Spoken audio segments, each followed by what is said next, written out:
আপনার বিভাগীয় ইয়েতে চলে যাবে অফিসে, সেখান থেকে বানায় ওই ডোনার কাছে চলে আসবে। প্রত্যেক বিভাগেরটা ওই বিভাগ থেকে আসবে, বিভাগীয় অফিস থেকে আসবে। আমাদের প্রত্যেক বিভাগে একটা নিজস্ব সেটআপ থাকবে আইডি কার্ড তৈরি করার, ওখান থেকে চলে আসবে। তাইলে আপনার রেজিস্ট্রেশনটা হয়ে গেল। রেজিস্ট্রেশন হওয়ার পরে তখন একটা মজার ব্যাপার হবে, কাস্টমার জিজ্ঞাসা করবে এখন আমি জিনিসপত্র কেনা বেচা করুন কেমনে, দোকান কই, তাই না? আমাদের সমস্ত দোকান থাকবে অনলাইনে, ভার্চুয়াল, ই কমার্সের মতো। এখন সেখানে তাকে তার সামনে প্রোফাইলটা অন করা, ফার্স্ট টাইম তার লগ ইন করা দিতে হবে। আপনি নিজে হাতে ধরে বাচ্চা স্কুলে নিয়ে যাওয়ার মতো, আপনি নিজে, যিনি স্পন্সর, অথবা ডোরাও দেখা দিবে যে ভাই যে আপনার এভাবে লগ ইন করতে হয়। তো প্রথমবার লগ ইনে সাধারণত যেটা হবে সেটা হচ্ছে তার যে ডিন নাম্বার তৈরি হবে সেটা কিন্তু লগ ইন আইডি নয়। কারণ লগ ইন আইডিটা কিন্তু 21 ডিজিটের, অনেক লম্বা, এটা সে জীবনে মনে রাখতে পারবে না। তাহলে তার লগ ইন কি দিয়া, যে মোবাইল ফোন দিয়া সে আপনার এখানে রেজিস্ট্রেশন করছে, তার মোবাইল ফোনটা Recording হচ্ছে in লগ ইন। progress. ঠিক আছে? তার ওই মোবাইল ফোন নাম্বারটা হচ্ছে লগ ইন কিন্তু সে প্রোফাইলে। আর পাসওয়ার্ডটা সে পেয়ে যাবে কিন্তু ইমেলে বা তার ইয়ের মাধ্যমে পেয়ে যাবে, মোবাইল ফোনের মানে অ্যাকচুয়ালি ইমেলে পাবে পাসওয়ার্ডটা, আমি যতদূর জানি। কারণ এখন কেউ যদি ডিন করতে হয়, ডিন করতে গেলে মিনিমাম তিনটা জিনিস মিনিমাম লাগবে। একটা হচ্ছে এনআইডি কার্ড লাগবে, একটা হচ্ছে একটা ইমেল অ্যাড্রেস লাগবে, একটা মোবাইল ফোন লাগবে। এই তিনটা ম্যান্ডেটরি, এই তিনটা ছাড়া কোনোদিন ডিন করা যাবে না। এখন ডিন করলে তার ডিনের কি হবে, তার ডিনের লগ ইন হচ্ছে তার মোবাইল ফোন, পাসওয়ার্ড গেল কই? পাসওয়ার্ডটা হচ্ছে ইয়ের কাছে, ইমেলে তার কাছে গেছে। ওই পাসওয়ার্ডটা কিন্তু একবার ইউজ করতে পারবে সে, সে একবারই ইউজ করে ঢুকবে এবং তাকে ওই প্রোফাইলের সাথে সাথে পাসওয়ার্ড চেঞ্জ করে নিতে হবে তার পছন্দ মতো। কোনো কারণে যদি কোনো সময় সে পাসওয়ার্ড ভুলে যায়, তাহলে ফরগেট পাসওয়ার্ড টিপ দিলে আবার তার কাছে নতুন করে ইমেলে টেম্পোরারি পাসওয়ার্ড একটা যাবে, ঠিক জিমেলের মতো। গেলে সে সবসময় ঢুকতে পারে। এটা বলতেছি যে যে ডিলার, নতুন ডিলার হলো তার জন্য এটা বলতেছি। এখন উনি ওখানে ডেকে ঢুকে দেখবে কি বেশি কিছু প্রোডাক্ট নাই, কয়েকটা প্রোডাক্ট আছে যেগুলো কিনবে সে, 10-12টা প্রোডাক্ট আছে। সেই প্রোডাক্ট গুলোর হোলসেল প্রাইস পয়েন্ট লেখা আছে, রিটেল প্রাইস লেখা আছে। তো রিটেল প্রাইস উনি দিবে না, রিটেল প্রাইসটা হচ্ছে ওনার বোঝার জন্য, কিনবে কিন্তু উনি হোলসেল প্রাইসে। ধরি এখানে আমরা মার্কেটিং প্ল্যানটা বোঝার স্বার্থে আমি একটা কাজ করব, আমি সব সময় পণ্য হিসাবে উদাহরণ দেব কাপড় কাচার সাবান ভালো ব্র্যান্ডের। বাকিগুলো আপনারা বুঝে নিয়ে, এগুলো সব প্রোডাক্টই আস্তে আস্তে আসবে। শুধু শিখার জন্য আমি ক খ গ ঘ শিখার জন্য ভালো ব্র্যান্ডের সাবান, 125 গ্রাম ওজন, 30 টাকা রিটেল। এটা আমি হোলসেলে হয়তো আপনাদের কাছে 28 টাকা না 30 টাকা দিব, এখনো জানি না, দেখতে হবে এখনকার প্রেক্ষাপটে। ধরে রাখেন 28 টাকাও ধরতে পারেন, 25 টাকাও ধরতে পারেন, 26 টাকা, এটা বলে দিবে আমার প্রোডাকশন কস্ট কত হয়। আচ্ছা, সেখানে আপনি জয়েন করলেন 30 টাকায়, ধরি 30 টাকা, যেহেতু 3000 টাকা বলছি, 30 টাকায় ধরলাম। ধরে আপনি সাবানটা অনলাইনে অর্ডার দিচ্ছেন, দেওয়ার পরে আপনার একটা ইনভয়েস তৈরি হয়েছে, আপনার কাছে এসএমএস আসছে যে আপনার ইনভয়েস নাম্বার এত। আপনার কিন্তু কেনা হয়ে গেছে, কেনার রেকর্ডটা কোথায় আছে? অনলাইনে আছে। এখন চলেন আমি প্রোডাক্টটা কিভাবে ডেলিভারি নিচ্ছি। তখন ওই ডোরাকে বলতে হবে যে ভাই আমি তো এই মাত্র প্রোডাক্ট কিনছি, প্রোডাক্ট কি আপনার কাছে ডেলিভারি আছে, আপনি কি আরডিসি? সে বলবে হ্যাঁ আমি তো আরডিসি। এখন আপনি চাইলে সেই আরডিসি থেকে প্রোডাক্ট ডেলিভারি নিতে পারেন তাৎক্ষণিক। আর আপনি চাইলে আপনাকে যিনি স্পন্সর করছে উনিও যদি তার নিজস্ব পছন্দের কোনো আরডিসির কাছে থেকে টাকা মালটা উঠাইতে চায়, সেখান থেকে মানে আপনার বাংলাদেশের যে কোনো লোকের থেকে আরডিসি থেকে নিতে পারবেন। কারণ যেহেতু আরডিসি এখানে প্রতি সাবানে 1 টাকা ইয়ে পাবে, পরিবহন কি বলে সরবরাহ কমিশন পাবে। তাই সবাই অবশ্যই চাইবে যে আমার নিজস্ব আরডিসি থেকে নেই। তো আপনি যখন আরডিসি থেকে মালটা নেবেন, সেখানে আরডিসির কাছে গেলে যেটা হবে, আরডিসি আপনাকে জিজ্ঞাসা করবে ভাই আপনার ইনভয়েস নাম্বারটা বলেন, আর কিছু না। বিকাশের টাকা বলছে, হ্যাঁ বিকাশ টাকা, ইনভয়েস নাম্বার বলবেন, ইনভয়েস নাম্বার সে ঢুকাবে, ঢুকায় বলবে যে হ্যাঁ আমার কাছে মাল এটা আছে, দেবো কিনা আপনাকে। তাহলে বলেন দেন।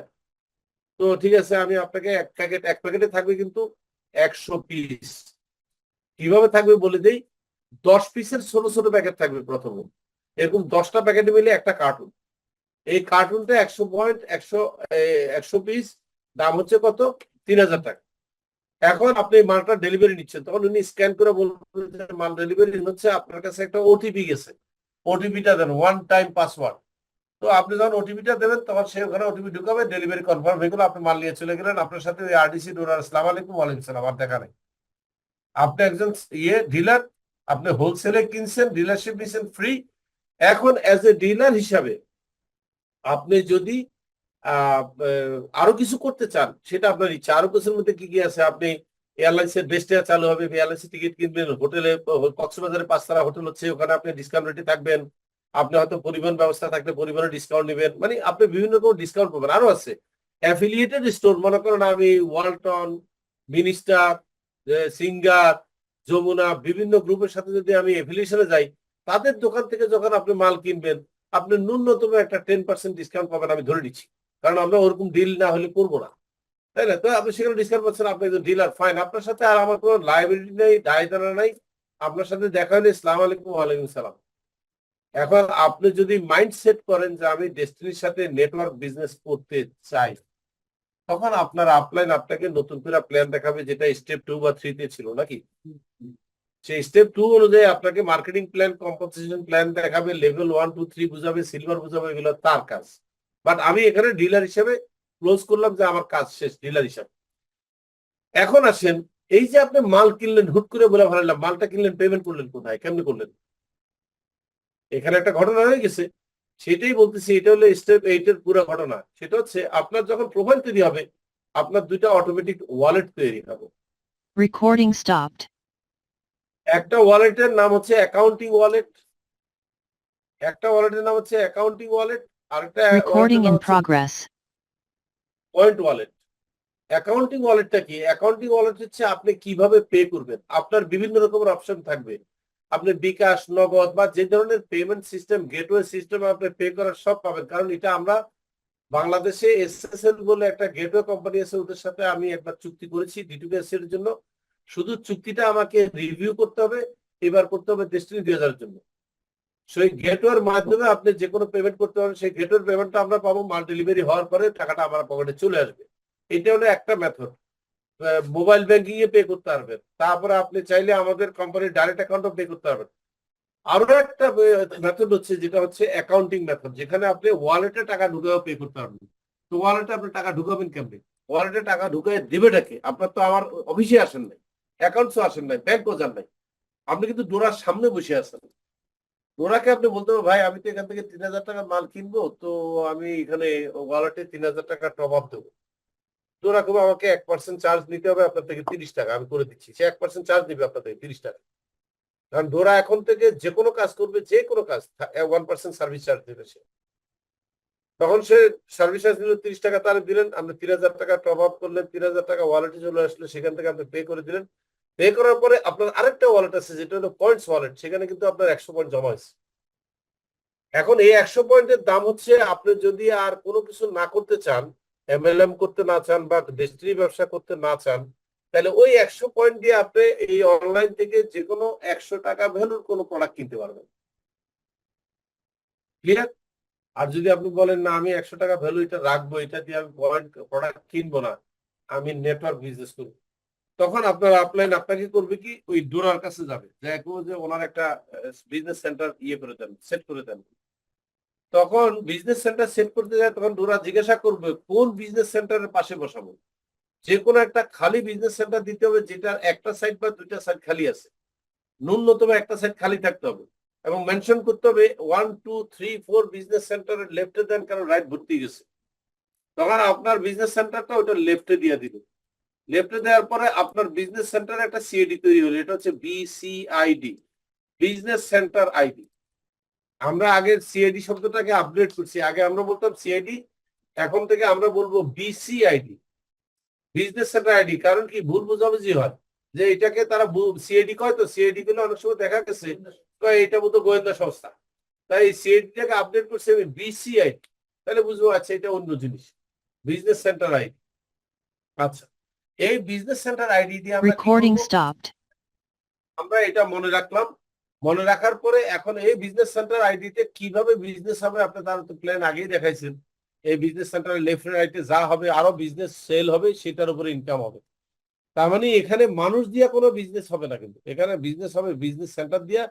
আর বিজনেস সেন্টারের ভিতরে এই সেন্টারটা তৈরি হচ্ছে কি দিয়া?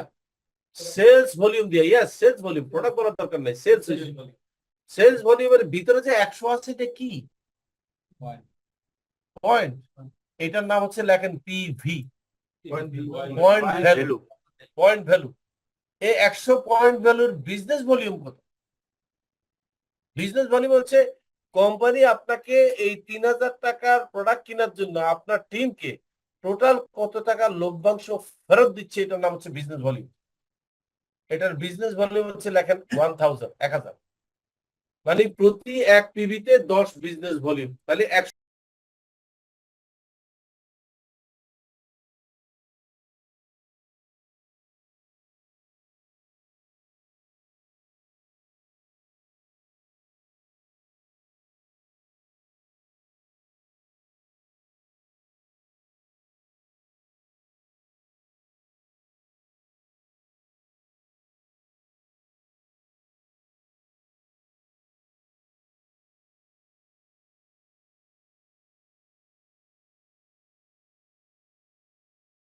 সাউন্ড হবে না কেন?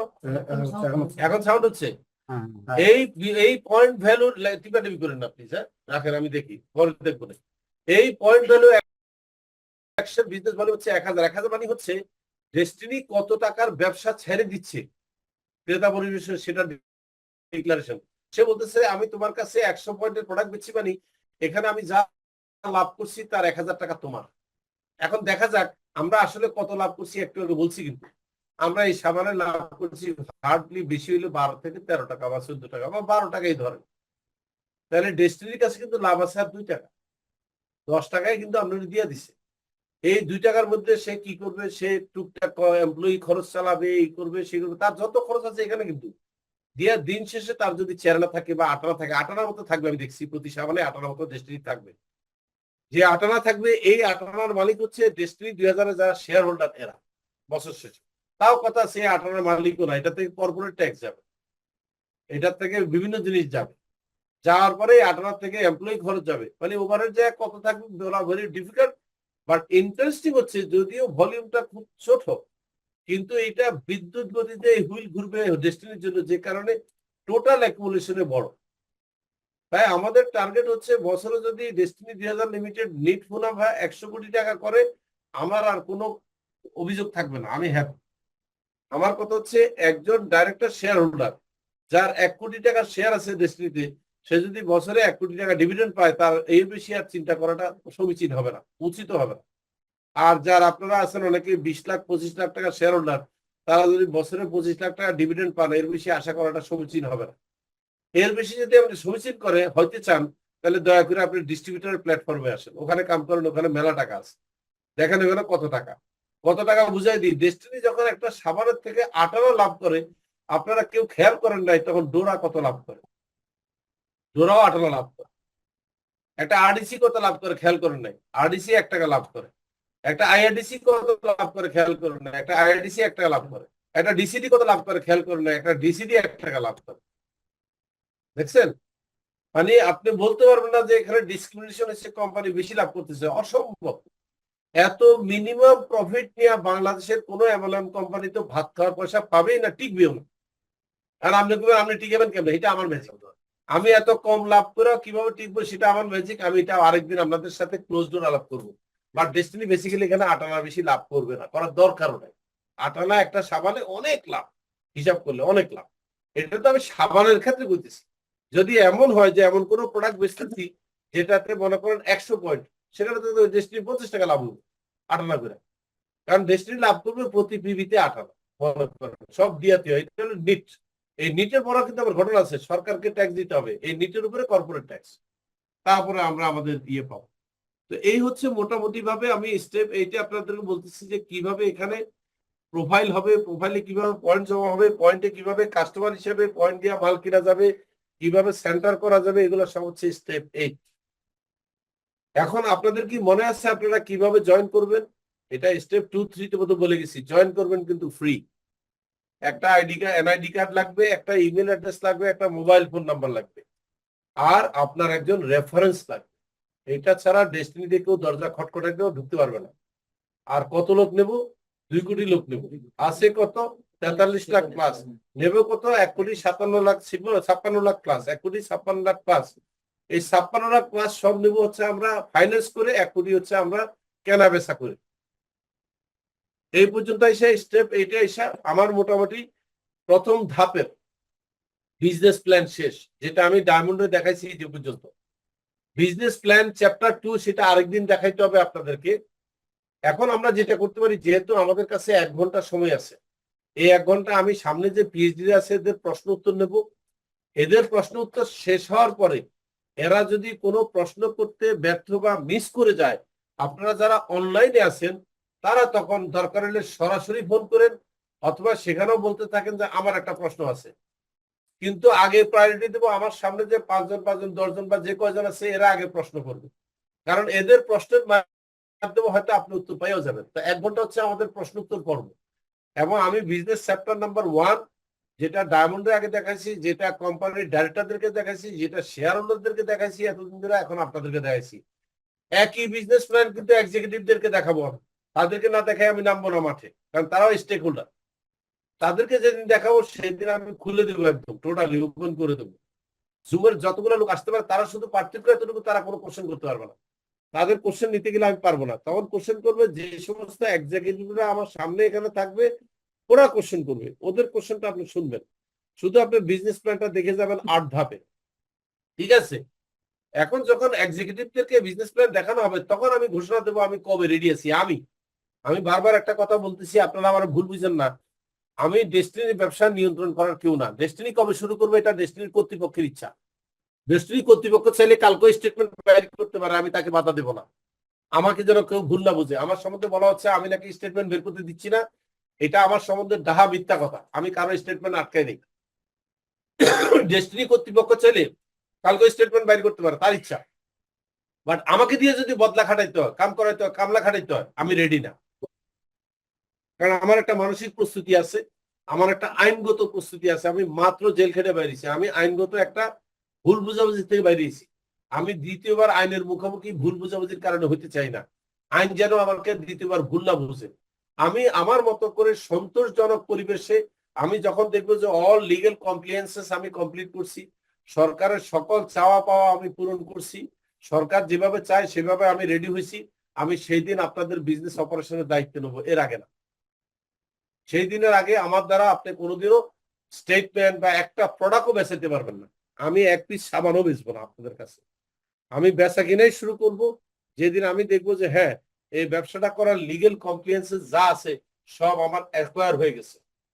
এখন আমাকে বাদ দিয়ে যদি কেউ মনে করেন যে তার কাছে ব্যবস্থা আছে, থাকতেই পারে, এটা মিরেকেল তো অনেক সময় ঘটে, অলৌকিক ঘটনা ঘটে যাওয়ার সময়। যদি অলৌকিক কোনো প্রযুক্তি কারো কাছে থাকে, আপনি দয়া করে কালকের থেকে বেচা কিনা শুরু করে কালকে থেকে শুরু করেন।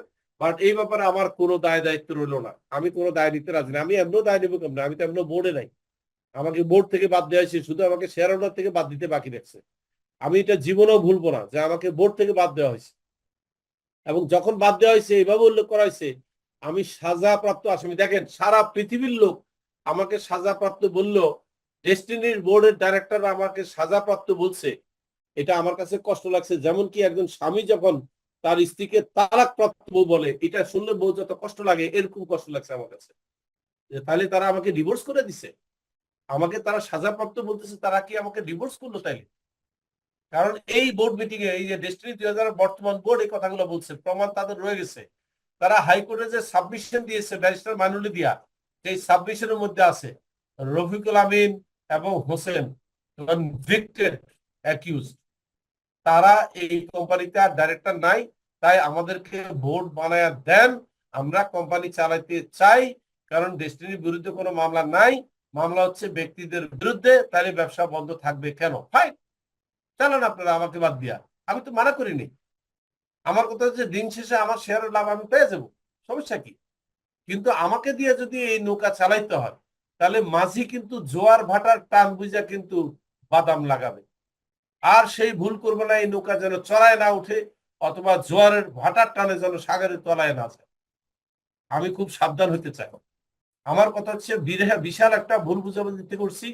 বর্তমান সরকার কোনো সন্দেহ নাই ব্যবসা বান্ধব সরকার, এটা আমি পরিষ্কার। এবং উনি নিজেও কয়েকবার বলছে তোমরা উদ্যোক্তা হও। আমরা কিন্তু উদ্যোক্তা, আমরা কিন্তু উদ্যোক্তা সৃষ্টিকারী, এটা হয়তো উনি জানেন না। ওনাকে যদি বলা হয়, দেখবেন উনি নিজের থেকে একদিন আমাদের প্রধান অতিথি হওয়ার ইচ্ছা প্রকাশ করবে, যে ঠিক আছে তোমরা এত বড় উদ্যোক্তা কোম্পানি, আমাকে একসময় চিফ গেস্ট রাখো। আমি জানি এটা উনি বলবে, যদি উনি এখানে বুঝে থাকে ওনার মাথায় যে আমি কি বলতেছি, আমার মেসেজটা যদি ওনার পর্যন্ত যায়। কারণ আমরা হচ্ছি বাংলা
নিজে ডায়মন্ড না হয়ে জাস্ট 13 জন ডায়মন্ড বানায় ফেলাম তাই সোজা ডায়মন্ড বানানো সোজা, ফেলেন। একদম নিজে ডায়মন্ড না হয়ে বানানো ফেলেন। আর শুধু দেখি পাস করে একবারে ডায়মন্ড কারণে দুইটা একসাথে নেক্সট বলেন। জি, আমি কামরুজ্জামান খন্দকার, পিএইচডি। সবার উদ্দেশ্যে বলেন, ওদের উদ্দেশ্যে তো তো আপনার প্রশ্ন নাই। আমার কোশ্চেনটা হলো, এখানে নতুন নিয়মটা শুরুটা হবে কোন জায়গা থেকে? নতুন নিয়ম যেখানে এসে থামছে ওখান থেকে ওখান থেকে আর কি শুরু হবে। তো সেই ক্ষেত্রে একজন লোক সিলভার, তো সে যদি পিএইচডি হয়, তাহলে সেই নতুন নিয়মের স্পেশালিটিস বোর্ড হবে পুরো নিয়মে আর পুরো সব নিয়মে। নিয়ম। মানে একটা স্টেপ থেকে আরেকটা স্টেপে গেলে Correct. সেক্ষেত্রে হয়। তাও ওই সেন্টার থেকে যে সেন্টার এসে সিলভার, বাকি সেন্টার কিন্তু ফ্রেশ। তো বাকি সেন্টার সব নতুন নিয়ম। আমার প্লাটিনামের সেন্টারে ডায়মন্ডে মোড় 1 কোটি টাকাই পাবো। হ্যাঁ বিজনেস প্ল্যানের আজকের আর কোনো আলোচনা নাই। হ্যাঁ নেক্সট কোশ্চেন এত কম। আসসালামু আলাইকুম, আমি আমি তো আসাদুজ্জামান। এক ঘন্টা কোশ্চেন করব। যে স্যার আসাদুজ্জামান পিএইচডি। আমি যেটা জানতে চাই, দুইটা আমার কোশ্চেন আছে। প্রথম কোশ্চেনটা হচ্ছে আপনার মার্কেটিং প্ল্যানটা অত্যন্ত চমৎকার। এখানে যেটা বলা আছে যেমন লেভেল যার লেফটে এবং রাইটে কেউ নাই, এক্সিস্টিং ডিস্ট্রিবিউটর আমাদের, হ্যাঁ আর একজন হচ্ছে ধরেন 7 সাইকেল পার করছে। হুম। তাহলে এখন যিনি একেবারে নতুন লেভেল শুরু করবে, লেফটে নতুন একজন, রাইটে একজন জয়েন করে, অথবা যার এক পাশে সেন্টার অনেকগুলো আছে বাট রাইটে এখনো তার 500 পয়েন্ট মাত্র বা 100 পয়েন্ট শুরু হবে। এমনি তার বলি ক্ষেত্রে- আমি, হ্যাঁ। যার 500 পয়েন্ট হয়ে রয়েছে আর হয়নি, জি, সে নতুন 500 পয়েন্ট হলে ফার্স্ট লেভেল যাবে আগের নিয়মে 600 টাকা। তো second- সেকেন্ড লেভেল থেকে সে শুরু করে দিবে ওইভাবে। 600 পরের থেকে। তার তো স্যার এক পাশে 10,500 পয়েন্ট হয়ে আছে, আর এক পাশে তো 500 পয়েন্ট মাত্র 100 পয়েন্ট পড়লো এখন থেকে। তাহলে একটা লেভেল সে যাবে আগের নিয়মে, একটা লেভেল, আচ্ছা আচ্ছা, তার বাকিগুলো চলে যাবে। সেকেন্ড লেভেল থেকে তার তখন তাকে 10,500 মানে এদিকে 25,500 পর্যন্ত যাইতে হবে। জি জি। আচ্ছা, আরেকটা প্রশ্ন হচ্ছে স্যার, আপনার এই কনসেপ্ট মানে প্ল্যানটা যেটা এই মুহূর্তে ডেস্টিনি এক্সিস্টিং এর কোম্পানির উপরে অ্যাপ্লাই করা হবে, হ্যাঁ। কিন্তু কোম্পানিটা এমন কিছু জায়গায় আছে, কোম্পানি এখন এমন এক জায়গায় আছে, এটা মানে আমি যেটা বলতে চাই যে একজন বিজ্ঞানী তখনই বিজ্ঞানী হয় যখন তার ফর্মুলা অ্যাপ্লাই করার জায়গা থাকে। হুম। তো আপনি আপনার এই কনসেপশন প্ল্যানটা তখনই অ্যাপ্লাই করতে পারবেন যখন ডেস্টিনি ফ্রি থাকবে, মানে ডেস্টিনি রান করতে পারবে, রানিং অবস্থা। রানিং অবস্থা। হ্যাঁ। কিন্তু ডেস্টিনি এখন যে ড্রাইভাররা আছে, বা আমার কাছে মনে হয় সেই ড্রাইভারটা এই কোম্পানিটাকে কতটুকু রান করতে পারবে। কারণ কি, একজন দক্ষ হুজুর যদি কোরবানি দিতে যায়, তখন সে জানে যে কোথায় তার শরীরে চালাইতে হবে, কিন্তু একজন আনারি লোক যখন এই কোরবানি করতে যাবে, তখন তার উল্টো জায়গায় বা ভুল জায়গায়। সমস্যা হবে না যদি দেখেন, এইটা একটা ভালো কথা কইছেন। ধরেন আপনি সে আনারি লোক, Recording in progress. হুজুর যদি আপনার সাথে ছুরিটা ধরে উনি দোয়া করতে থাকে আর আপনার হাত ধরে পৌঁছায়, তখন তো আপনিই করলেন। হ্যাঁ, সেখানেই আমাদের একটু কনসার্ন হ্যাঁ, আপনার প্রতি। এখানে আমাকেই থাকতে হবে, নট নেসেসারি। আমি যদি ধরি তাইলেও হয়ে যাবে। জি, দুইজন, তখন আর দুইজন হইলো। কিন্তু স্যার এখন এই মুহূর্তটা যেটা আমরা ফলো করতেছি, এটা একটা ভুল বোঝাবুঝি বা এক ধরনের মানে অন্যদিকে যাওয়ার একটা সম্ভাবনা তৈরি হচ্ছে। না, আমার মনে হয় না কোনো ভুল বুঝাবুঝি হচ্ছে। এখন শুধু আমরা তাড়াহুড়া করতেছি, তাড়াহুড়া না করলেই হয়। আচ্ছা আচ্ছা। খুব বেশি তাড়াহুড়া করতেছি। 12 বছর ধৈর্য ধরছি, আর 12 দিন ধৈর্য ধরতে পারতেছি না। কি অবস্থায় যে আমরা ঈদের আগে এই কমিশন, এটা কি সম্ভব? এখন কি আমরা ঈদের আগে স্টেটমেন্ট বাইরে দিতে পারবো? আপনার মনে হয়েছে? স্টেট ব্যাংকের যে এখন যে অ্যাপ্লিকেশনটা আমাদের এমএলএম বা ডাইরেক্ট সেলিং এর যে জন্য ট্রেড লাইসেন্সের যে আবেদনটা স্যার এটাও তো এখনো অ্যাপ্লাই করা হয়। অ্যাপ্লাই করা হয়নি, যে তাহলে? এটা অ্যাপ্লাই করার 3-4টা প্রতিবন্ধকতা আছে, সেগুলো এখনো চালু করা হয়নি। এটা প্রতিবন্ধকতা না, এখানে আমি যতদূর জানছি সেটা হচ্ছে আমাকে উত্তর দিচ্ছে কালকে। আমি এই বোর্ডের চেয়ারম্যানের সাথে কথা বলছি। জি চেয়ারম্যান সাহেব বলছে এই সিদ্ধান্তটা হইতে হবে কোনো একটা বোর্ড মিটিং এর মাধ্যমে, আগে প্রস্তাব আসতে হবে, জি পরের বোর্ড মিটিং এ এটা প্রস্তাব পাস হতে হবে, তারপরে বোর্ড মিটিং এ এটা অ্যাপ্রুভাল হইতে হবে। তার মানে 3টা ধাপ কিন্তু বোর্ড মিটিং এর। বা এখন আমরা যেটা করতে পারি সেটা হচ্ছে, আমরা 103 নম্বর বোর্ড মিটিং যেটা শনিবারে করব, সেটার মধ্যে আমরা দেখাই দিব যে এই প্রস্তাব আমাদের কাছে আগের মিটিং এ আইছে। জি 2 এ ছিল, 2 এ ছিল, জি জি 3 এ আমরা এটা পাস করে দিছি, জি 4 এ যায় এটা অ্যাপ্রুভাল হয়েছে। এই 4এরটা নিয়ে যেতে পারবেন আপনি অ্যাপ্লাই করতে। এই এতটুকু ধৈর্য ধরতে হয়েছে সে, জি। এতটুকু তো ধৈর্য জি ধরতেই স্যার, পারেন এখানে না। আমি জাস্ট একটা পয়েন্ট যে আপনি একটু ফোকাস করবেন যে শুধুমাত্র এই মুহূর্তে আমাদের একমাত্র এজেন্টটা হচ্ছে লাইসেন্সটার। কোনো সন্দেহ নাই এই ব্যাপারে। এই এছাড়া ব্যাপারে অন্য একবারে যে- আপনার সাথে শতভাগ একমত। যে অন্য যেমন আমাদের এনএফসি কার্ড নিয়ে অনেক সময় দেখা যায় এগুলো ভুল বুঝে হচ্ছে এবং মূল জায়গা থেকে আমরা সরে আসছি। আমার কাছে মনে হয়েছে ওইটা এক ধরনের মোটিভেশনের জন্য করা হয়েছে। জি একটা মোটিভেশন, নাড়া দিয়ে এই আইতেছে আইতেছে উঠো, এই এটা মোটিভেশন ছাড়া এটা আমি কোনো benefit দেখিনি। জাস্ট একটা মোটিভেশন। স্যার, আরেকটা বিষয় হচ্ছে আমাদের যে এক্সিস্টিং ডিস্ট্রিবিউটর আছে, অনেক যেমন আমার মোবাইল নাম্বারটা এখন আমি আগে ইউজ করি না, হ্যাঁ, আমার শুধুমাত্র আমার নামটাই শুধু খুঁজে পাওয়া গেছে, ডি নাম্বারটা খুঁজে পাওয়া হ্যাঁ। গেছে। তো এখন যারা এক্সিস্টিং এ আছেন তাদের তো প্রোফাইল আপডেটের একটা ব্যাপার থাকে। প্রোফাইল আপডেট আপনি ডোরার কাছে যাবেন এবং ফর্মের নামে হবে প্রোফাইল আপডেট। আপনি ডোরার কাছে এখন ভাই প্রোফাইলটা আপডেট করে দেন।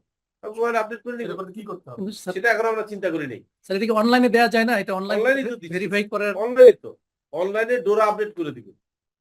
একজন এজেন্ট থাকতে হবে যাকে আমরা সুপার অ্যাডমিন বানাবো। ডোরা বুঝছেন তো? জি ডোরা আর একজন অর্ডিনারি ডিলারের মধ্যে একটাই পার্থক্য, ডোরার কাছে সুপার অ্যাডমিন থাকবে। সুপার অ্যাডমিন তো আপনারা বুঝে জি রাখেন জি ফেসবুকে। জি জি সুপার অ্যাডমিন হিসেবে অনেক কিছু করতে পারে, একজন ডিলার পারে না। তা আপনার এটা আপডেট করতে হলে ডোরা ছাড়া কারণে দিলে তো দেখা যাবে আপনার এখানে লগ ইন হয়ে অন্য একজন হ্যার ফোন দিয়ে আপডেট করে আপনার ডিস্ট্রিবিউটরশিপ খায় ফেলেছে। যে কারণে ডোরা একজন রেসপন্সিবল ডিলার এবং এজেন্ট, তার মাধ্যমে করলে সে আপনার এটা আপডেট করার সময় সে কি করবে, সে আপনার এই ফোন নাম্বারের কাগজ চাবে, কবে নিচ্ছেন, আপনার নামে আছে কিনা, এনআইডি দেন, এগুলো চেক করবে কিন্তু। কারণ সে জানে আমি ভুল করলে আমি যে এটা চেঞ্জ করে দিচ্ছি রেকর্ড থেকে যাবে জি এবং কোম্পানি আমার ধরবে, আমার এজেন্সি গায়ে দিবে। স্যার ওই আমরা ইয়ার মতো বিকাশ অ্যাকাউন্ট খোলার মতো। জি স্যার আমরা বর্তমানে কিন্তু অলরেডি 20,000 লোকের দিন ভেরিফাই করে ফেলছি। তো সেক্ষেত্রে যেটা দেখা গেছে যে আমি এই দিন ভেরিফিটা কিছু মনে করি না। আপনার নাম কি? আসাদুজ্জামান। আসাদ। আমি দিন ভেরিফিটা বুঝি না, আমার একটু বুঝান তো, আমি বুঝি না আসলে কেন দিন ভেরিফাই করে। আচ্ছা দিন ভেরিফাইটা হচ্ছে একজন যখন তার সিস্টেমে লগ ইন হয়, সিস্টেম পাইছে কইছে, সিস্টেম আমাদের সার্ভারটা এখন চালু আছে। সার্ভার পাইছে কই?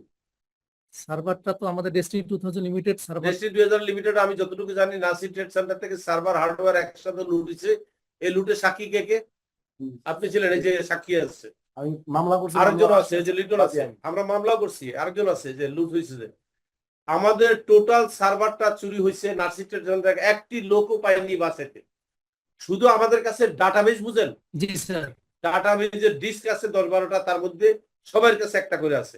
আমার কাছে একটা, রাজীবের কাছে একটা, আশরাফের কাছে একটা, ইঞ্জিনিয়ার পান্নার কাছে একটা, মামুন কাছে একটা, জিল্লুর কাছে একটা, সবার কাছে কিন্তু ডাটাবেজ আছে। ডাটাবেজ বুঝেন, জি যে তথ্যটা আছে। কত লোক আছে, কার নিচে কে আছে, এটা আছে। জি কিন্তু প্লিজ বোঝার চেষ্টা করেন, যেটাকে আমরা সার্ভার বলতেছি এই জাতীয় কোনো জিনিস আমাদের কাছে নাই। এখন যারা এখন যারা সার্ভার বলে দাবি করতেছে তারা হয়তো কারো ক্লাউড সার্ভার ভাড়া করছে, বুঝুন তো, ক্লাউড জি, জি। সার্ভার তার মানে প্রকৃত সার্ভার বলতে কিছু নাই, একটা ক্লাউড সার্ভার ভাড়া করছে, সেখানে হয়তো এই ডাটাবেসটাকে ইনস্টল করছে, জি করে এখন ভেরিফিকেশন করতেছে। জি স্যার এটা সম্ভব, জি এটা সম্ভব। এটাই কিন্তু হচ্ছে। আপনি যেটাকে সার্ভার বলেন, ওই সার্ভার বলতে কিছু আমাদের নাই, চুরি হয়ে গেছে। জি জি এখন সার্ভার চুরি হলেও সার্ভার নতুন শুরু করাটা কোনো ব্যাপার না। এখন আজকাল মডার্ন প্রযুক্তি, সার্ভার এখন ক্লাউডে রাখা যায়। জি স্যার তো ক্লাউড সার্ভার যদি নিয়ে থাকে তাহলে এটা অলরাইট। এখন দেখতে হবে সেই ক্লাউড সার্ভারটা কার নামে। স্যার। যদি রাজীবের নামে থাকে হবে না, রফিকুল আলমের নামে থাকে হবে না। এই ক্লাউড সার্ভার রেজিস্ট্রি হইতে হবে ডেস্টিনি 2000 লিমিটেড নামে। তা আমি ওই ক্লাউড সার্ভারটা ডেস্টিনি 2000 লিমিটেড নামে আছে, আমি দেখতে চাই সেই ডকুমেন্টটা। জি স্যার কারণ আমি আরেকজনের সার্ভারে কাজ করব, সেখানে হ্যাক হবে, সোর্স কোড আমার কাছে নাই, আমি ওই ব্যবসা করব না। জি স্যার কারণ তাহলে কি দাঁড়ালো, এটা যদি রাজীবের সার্ভার হয়ে থাকে, টোটাল সার্ভারটাই, টোটাল সিস্টেমটাই আমরা রাজীবের উপরে নির্ভরশীল। জি সে চাইলে যে কোনো সময় একটা গুলি করবে আমার দিকে, শুট অ্যান্ড ফায়ার, শাটডাউন হয়ে যাবে সব। রাজীব করবে না এই কাম আমি জানি, বাট সে চাইলে করতে পারবে। তাই রাজীবের থেকে আমার সোর্স কোড নিয়ে নিতে হবে, সার্ভারের আইডি নিয়ে নিতে হবে, এবং ডেস্টিনি 2000 যারা রেসপন্সিবল লোক থাকবে বোর্ডের কাছে এটা থাকতে হবে। এখন আমি যতদূর বুঝতেছি সার্ভার বলতে একটা ক্লাউড সার্ভার তারা ভাড়া করছে, আমার আইডিয়া। ডাটাবেজ আছে জি আচ্ছা, এবার আসেন, সার্ভার শুধু ক্লাউড সার্ভার থাকলে হবে না, কিন্তু বিপদ আছে। একটা ডিজাস্টার সার্ভার করতে হবে, যেটাকে বলে ডিআরএস। জি ডিআরএস মানে হচ্ছে ডিজাস্টার রিকভারি সার্ভার। কখনো ব্যাকআপও না, ডিজাস্টার। ডিজাস্টার জি কোনো সময় যদি কোনো গন্ডগোল লেগে যায়, কিছু হয়, আমরা অ্যাটলিস্ট আমরা আপদকালীন, রাইট, জি আপদকালীন একটা সার্ভার বানাইতে হবে, যেটা থাকতে হবে মাটিতে, জি যেটা আগে ছিল আমাদের। সেই সার্ভারে বেশি পয়সা লাগবে না, বোধহয় কয়েক লক্ষ টাকা, আমি জানি না কত লক্ষ টাকা লাগবে, এখনকার সার্ভারের দাম কত, এই সেইগুলো দেখতে হবে। আমাদের আইটি যারা আছে তাদেরকে জিজ্ঞাসা করতে হবে ডিআরএস করতে কত লাগবে। ডিআরএস একটা লাগবেই। ডিআরএস এর সুবিধা কি, আমরা সবসময় ক্লাউডের উপরে নির্ভরশীল হওয়া লাগবে না। এবার আসেন, ক্লাউডও কিন্তু করতে হবে দুইটা। একটা ক্লাউড করতে হবে সিঙ্গাপুর বেস, আর একটা করতে হবে ইন্ডিয়া অথবা অন্য কোনো ইউরোপের বেস। কেন করতে হবে, যদি এই সার্ভার রেসপন্স না করে, এই সার্ভার জন্য রেসপন্স করে জি ইন্টারনেটের মতো। জি। ইন্টারনেটে দেখেন ব্রডব্যান্ডে কিন্তু আমাদের বোধহয় সাবমেরিন কেবল এখন 2টা বোধহয়, জি যে কারণে কোথাও ডাউন হলে কিন্তু আবার সে ব্যাকআপ দিতে পারে। জি তো এগুলো আমি বুঝি কম, আমি তো লেমেন। এখন যেটা বলতেছি যে আমাদের প্রকৃত ওইভাবে যদি সার্ভার থাকে ফাইন, এবার আসেন সেই সার্ভারে আপনার ডিন ভেরিফাই করছেন, কি বলছেন আপনার ডিন আছে কি না, এটা দিনটা আসার পরে আমাদের কি ভেরিফাই করছেন, ডিন কি আদৌ আছে কি না, এটা দিন আছে কিনা যায়। তো আপনার ডিন থাকবে না কেন? না, দিন আছে, দিনের পরে দিন আছে। যে যাক, আলহামদুলিল্লাহ, তথ্যগুলো আমি আগে আমার হ্যাঁ। আপনার মালিকানা নিবে কে? নেবে না কেউ, এটা জাস্ট পরিচয় করা, কানেক্ট হওয়া। তাইলে আপনি শব্দটা ভুল করছেন, আপনি ডিন ভেরিফিকেশন না করে আপনার বলা উচিত ছিল ডিন আপডেট। আপডেট Actual দিনে update, ঠিক আছে? Update, sir. Update with verification কথাটা আসলে পুলিশ ভেরিফিকেশন চলে আসে। আমার কথা হচ্ছে ভেরিফিকেশন হচ্ছে তদন্ত, জি। আর আপডেট হচ্ছে আমি এটাকে আগে এই ছিলাম এই হচ্ছে। তাহলে আমার মনে হয় এখন থেকে আপনার টার্ম গুলা সঠিক ইউজ করেন, দেখবেন কোনো কনফিউশন থাকবে না। আপনি বলেন যে ভাই এটা ডিন ভেরিফিকেশন না, এটা ডিন আপডেট। জি, আপনার ডিনকে আপডেট করে দিচ্ছি, কারণ আপনার আগে একটা মোবাইল ফোন ছিল, জি আপনার ছবি আগে দাড়ি ছিল না, এখন এখন দাঁড়িয়ে আছে। আগে আপনার নমিনি ছিল না, এখন নমিনি নমিনি হচ্ছে। হচ্ছে জি আগে আপনি আনম্যারিড ছিলেন, এখন ম্যারিড। জন্ম এরকম তারিখ, অনেকগুলো nominee। কিন্তু আপডেট হবে। জি স্যার এখানে। আমরা এটাকে ঠিক ডিন হ্যাঁ আপনি ডিন আপডেট বলেন, আমি এটাকে বলবো profile update, profile update personal profile update, জি জি পিপি, জি স্যার তাই না? করেন, ঠিক আছে। তো আপডেট করার সাথে ব্যবসার সম্পর্ক কি? আপডেট তো আপডেট। আপনি আপডেট করলেন, আপনাকে পাওয়া গেছে আপনার খতিয়ান নাম্বার, দাগ নাম্বারও পাওয়া গেছে, এই সম্পত্তির মালিক আপনি, দাগ খতিয়ান মিলছে। এরপরে কি নেক্সট? আচ্ছা এরপরে হচ্ছে এটার সাথে টাকার সম্পর্ক নেই, স্যার। এটার সাথে কোনো টাকা সমস্যা নাই। এরপর থেকে আমরা পার্সেসে যাব, মানে হ্যাঁ। এরপর থেকে আমরা ডিস্ট্রিক্ট আমাদের সেন্টার বা সিআইডি গুলো অ্যাক্টিভেশন, যেটাকে আমরা এখন দেখতেছি যে বর্তমান বোর্ডের সিআইডি অ্যাক্টিভেশনটা বুঝি না, একটু মানে বুঝাবো। কোনো প্রোডাক্ট পার্সেসের সাথে সাথে ওই সেন্টারটা অ্যাক্টিভ হয়ে যায়। সেন্টার তো আপনি একটার বেশি, একাধিক প্রত্যেকটার জন্য আলাদা আলাদা পয়েন্ট পার্সেসের মানে প্রোডাক্ট পার্সেসের ব্যবস্থা করা হচ্ছে। প্রতিটা জন্য প্রোডাক্ট আলাদা আলাদা কিনতে হবে। এটা করা কি উচিত হবে? আমি জোর করতেছি না। প্রতি সিআইডির জন্য একজনও বলেন, একজন। প্রতি সেন্টার গুলো আপনার ইনকাম হবে, হ্যাঁ, ওই সেন্টারে 10 পয়েন্টের প্রোডাক্ট নিয়ে অ্যাক্টিভ করতে হবে, এই কয়টাতে বিজনেস হবে। আমার যেমন আমি যে কয়টাতে আমার সেন্টারে দুইজনে বললে তো আমি শুনবো কাটটারে ভাই। আমার বিজনেসের সিআইডি বলেন। বাট আমার ইনকাম হবে 4টাতে, আমি ওই 4টা যেই 4টা থেকে হবে, এই 4টাতে আপনি নতুন করে পয়েন্ট লোড দিবেন, 10 জি। পয়েন্টের only। 10 পয়েন্ট দিবেন। তো 10 পয়েন্ট দিবেন, এই মানে বিজনেসের ইয়েটা কি, ট্রিকটা কি এখানে? ট্রিটমেন্টে যে মানে যারা কাজ মানে এই লোকগুলি কাজ করতে আগ্রহী, কোন লোকগুলি? যারা- এর তো লোক আপনি একজন। লোক তো আরে এমদাদ আপনি একজন, এখানে আপনার 4টা সেন্টারকে আপনি অ্যাক্টিভেট করতেছেন, লোক দেখতেছেন কই? আপনি একা এখনো। এখন আপনি 4টা সেন্টারকে অ্যাক্টিভেট করতেছেন কিভাবে? 10 পয়েন্ট করে প্রোডাক্ট কিনে। আসেন এবার শুরু করি এখান থেকে, আমার জিনিসটা মাথায় নিতে হবে তো। জি স্যার কারণ আমি তো বুঝতেছি না বিজনেস ম্যানটা। এই প্রোডাক্টটা কার? ডেস্টিনির ডেস্টিনি নিজে উৎপাদন করে? থার্ড পার্টি থেকে নিয়ে সোর্স তাহলে এটা এনএফআই আইটেম, জি নন ফ্র্যাঞ্চাইজি আইটেম। ওকে ফাইন, ঠিক আছে, নন ফ্র্যাঞ্চাইজি আইটেমটা আমি রেখে গেছি। তো আপনি 10 পয়েন্ট করে থার্ড পার্টি থেকে প্রোডাক্ট কিনে পয়েন্ট করতেছেন। জি সেই পয়েন্টটা ঢুকলো কেমনে? থার্ড পার্টির কাছে কি আমার সফটওয়্যার অ্যাক্সেস আছে, না আমাকে ম্যানুয়ালি লোড দিতে হবে? ম্যানুয়ালি না, ওইখানেই আগেই আপনার সিলেক্ট করা আছে। আমি এই মনে করেন আপনার সিএডি নাম্বার 1, 1001, 1002, 1003, 1004, ম্যানুয়ালি এই তো সেটাই ম্যানুয়ালি দেবে কে? তার সিডি অ্যাক্টিভ করবে সেই নিজেই দিবে। তো সে যদি না কিনা মিথ্যা কথা কয়, না কিনলে সে পয়েন্ট খুলে না। আমি কথাটাই বুঝাইতে পারি। স্যার কিনার সাথে তার পয়েন্ট ঢুকলো, এটা মানে এটাকে অ্যাক্টিভেট করবে কে? অ্যাক্টিভেট করার অ্যাডমিন কে? যে কাস্টমার সে নিজেই। কিভাবে? আমি যখন আইডি দেই, এটা আমার আইডি, আমার আইডি ড্যাশবোর্ডে ঢুকলাম, এটা আমি লগইন হইলাম, এটা আমার ID। প্রোডাক্ট কিনেন, ঠিক দেখান আছে। আমার প্রোডাক্ট এখন আমি কিনেন। রিকুইজিশনে গেলাম, হ্যাঁ। এই যে রিকুইজিশন হ্যাঁ রিকুইজিশন ক্রিয়েট রিকুইজিশন, এখানে প্রোডাক্ট আছে হ্যাঁ। বিভিন্ন Click করুন। 10 পয়েন্টের 20 পয়েন্ট। প্রোডাক্টগুলোর মালিক কে? এই প্রোডাক্টগুলোর মালিক XYZ কোম্পানি। XYZ, তারা কোম্পানির সাথে কন্টাক্ট করে। হ্যাঁ, এখন এই আমি প্রোডাক্টগুলো- ধরেন এটা প্রাণ, বুঝা সুবিধা। হুম, আমি প্রাণের মাল কিনলাম 4টা, 10 পয়েন্ট করে 40 পয়েন্ট মশলা, হ্যাঁ। মনে করেন মশলা কিনলাম। মশলা এখন কেনার পরে আমি প্রাণের পে করে দিছি, সেখানে প্রাণ আমার চুক্তি অনুযায়ী আমাকে 10 পয়েন্ট করে দিচ্ছে। আমার কাছে এখন 40 পয়েন্ট আছে। এখন এই 40 পয়েন্ট আমার কাছে আইবো কেমনে? হ্যাঁ, অটোমেটিক চলে আসে। প্রাণের থেকে আমার কাছে আসবে কেমনে? না, প্রাণ, এটা প্রাণের থেকে না, প্রাণ শুধু আমাকে শুধু প্রোডাক্টটা দেবে, তার এই দায়িত্ব product দেওয়া। 40 পয়েন্ট অ্যালট করবে কি আপনাকে? এইখান থেকে, এই সিস্টেম থেকে, এখান থেকে যখন একটু কাট আমি করব, হ্যাঁ একটু কাট করলে এই রিকুইজিশন এখানে আমি পেমেন্ট করে দেব। হ্যাঁ দিলাম। এই পেমেন্ট করে সিস্টেম আমার কাছ থেকে বিকাশের মাধ্যমে টাকাটা নিয়ে নেবে। বিকাশ, আপনার বিকাশ না থাকলে? বিকাশ না থাকলে আগে তো SSL স্যার অন্য অন্য কোনো SSL আচ্ছা, যেটা। বিকাশেরটাই থাকি। হুম। মোবাইল ব্যাংকিং এর মাধ্যমে মোবাইল পে ব্যাংকিং করে দিল 40 পয়েন্টের প্রোডাক্ট, মনে করেন 4000 টাকা। হ্যাঁ 4000 টাকা, এই 4000 টাকা আমি পেমেন্ট করে দিলাম। হ্যাঁ, এখন আপনার 40 পয়েন্ট হলে এটা কোথায় আসলো টাকাটা? এখন ওয়ালেটে কোথায় আসলো? এই পয়েন্টটা আমার ওয়ালে চলে আসলো। ওয়ালে না ওয়ালেট? ওয়ালেট ওয়ালেটে আসবে। ওয়ালেট যদি ব্যবহার হয় না এখানে ওই কি বলে ওয়ালেট করলে কোনো সমস্যা নেই, কোনো পাপ হবে না। ওয়ালেট চলে করলে আসলো। কোনো পাপ হবে না, এটা পয়েন্ট ওয়ালেটে আসলো। জি আসলো। আসার পরে এখন পয়েন্ট ওয়ালেট থেকে আমি নিজে ডিলার হিসেবে ভাগ ভাগ করে দিয়ে দিই। জি চাইলে আমি নিজেরটা নিজেই ব্যবহার করতে পারবো আমার সেইটিতে, আমি চাইলে আমার অ্যাসোসিয়েট আমার Downline। ডাউনলাইন এমদাদ সাহেব তাকেও আমি 10 পয়েন্ট দিয়ে দিতে ওকে, এবার ক্লিয়ার হয়েছি। তার মানে আমার ওয়ালেটে 40 পয়েন্ট থাকবে, আমি যেখানে ইচ্ছে সেখানে দেব। জি জি স্যার। আমি রিকুইজিশন দিয়ে ক্লোজে দেওয়া যাবে না, উপরে দেওয়া যাবে। ওকে ফাইন, হয়ে গেল। নেক্সট স্টেপ কি? এরপর আমার কাজ কি? এরপরে কাজ আইডি তো অ্যাক্টিভ হয়ে গেল। আইডি একটু হইলো, আমি আমার 40 পয়েন্ট পাইছি ওয়ালেটে, এখন এই 40 পয়েন্ট আমি বসাই দিচ্ছি। জি 1000, 1000, 2000, 3000 ছেড়ে বসাই দিচ্ছি। এরপর আমার কাজ কি? শেষ, আমার আইডি অ্যাক্টিভেশন হয়ে গেল। এখন আমি সেলস করব, এখানে মানে এখন স্যার রেগুলার হইলো, আমার আইডি রেগুলার হইলো। তাহলে এখন যদি একজন কাস্টমার কয় যে আপনি রেগুলার করার জন্য আমার 4000 টাকার মাল কিনতে বাধ্য করছেন, আমি না, না, স্যার, customer এখান দের থেকে হিসাব ভিন্ন। 10 পয়েন্টের জন্য স্যার সর্বোচ্চ 300 350 টাকার প্রোডাক্ট কিনে হয়ে যাচ্ছে। শুধুমাত্র যারা একটা কথার কথা, হ্যাঁ। সে যদি তো আপনি আমার দিয়ে বাধ্য করতেছেন কেন? না, কাস্টমারের জন্য এটা না স্যার, এটা হচ্ছে ডিস্ট্রিবিউটরদের জন্য। ডিস্ট্রিবিউটরই কাস্টমার। free profile update করতে পারলে সবচেয়ে ভালো। পার্থক্য হচ্ছে ডিস্ট্রিবিউটর হচ্ছে আমার হোলসেল কাস্টমার, জি আর ওটা হলো রিটেল কাস্টমার। তা এটাও কাস্টমার, কিন্তু কাস্টমার ছাড়া কোনো ব্যবসা নাই। না। তার ডিস্ট্রিবিউটর যদি বলে বস এতদিন কাজ করছি, এখন আপনি আমার দিয়ে আবার এই কাজ করতেছেন, আবার আমার দিয়ে 4000 টাকার মাল কিনেছেন প্রাণের থেকে 40 পয়েন্ট, আমার এই বিজনেস সেন্টারটা অ্যাক্টিভেট করার জন্য আবার ফোর্স করতেছেন কেন? এমনি অ্যাক্টিভ করে দেওয়া যায় না? 250 টাকায় না, এমনি এমনি করতে পারে, এমনি স্যার এটা কোম্পানির ব্যাপার।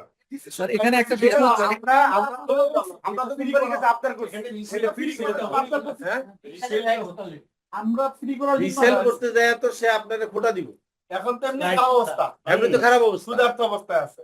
এখন আপনি যদি অপশন দেন তাহলে ভালো হবে, স্যার যে আপনাদের এই কাছে এই কোম্পানির রিসেলটা অবস্থা খারাপ, এই রিসেলটা কাস্টমারকে যদি বলে দেন এটা আপনার ইচ্ছা। ইচ্ছা, হ্যাঁ। আপনি চাইলে 10 পয়েন্ট না, আপনি চাইলে এক এক সেন্টারে 100 পয়েন্ট দিতে পারেন, আপনার ইচ্ছা। অথবা স্যার ওই যে আপনি যে বলতেছেন যে এখন 10-12 কোটি টাকা লাগবে, এইটা কিভাবে 10 কোটি না, এইভাবে নেওয়া যাবে না, নেওয়া যাবে না, না? না এটা উচিত হবে না। দেখেন আমাদের বিজনেসটা আগামী দিনে খোলা বইয়ের মতো হবে, ওপেন। সরকার দেখবে, গোয়েন্দা দেখবে, সাংবাদিক দেখবে, সবাই দেখবে যে আমরা কি করতেছি। আপনি এমন একটা ঘরের মধ্যে গোসল করবেন যে ঘরটার কাছে দেয়া, কোনো অন্য কিছু, আপনার সব গোসলটাই দেখতেছে আপনি কি করতেছেন। নেটওয়ার্ক মার্কেটিং বিজনেসের এই হলো বিউটি, যে আপনি কি করতেছেন এটা তৃতীয় পক্ষ জানে, দেখে। Transparency is optimum level. Network business আমি এই জন্যই পছন্দ করছি, যে ব্যবসার মধ্যে লুকানোর কিছুই নাই, কোনো সিক্রেট নাই। আমার একদিন জিজ্ঞাসা করছে এক লোক, জানেন যে নেটওয়ার্ক মার্কেটিং এ কোনো বিজনেস সিক্রেট নাই, আমি কি আছে? কয় কি? আমি সে বিজনেস সিক্রেট হচ্ছে দেয়ার ইজ নো সিক্রেট। তাহলে এটাই হচ্ছে auto update হবে বস। হ্যাঁ? অটো আপডেট সব। Auto update. এখন আমার সাজেশন হচ্ছে তাহলে এটা আপনারা জোর করে না দেখেন, মিউজিক দেখবেন, তাহলে কিন্তু লোক বেশি আসবে।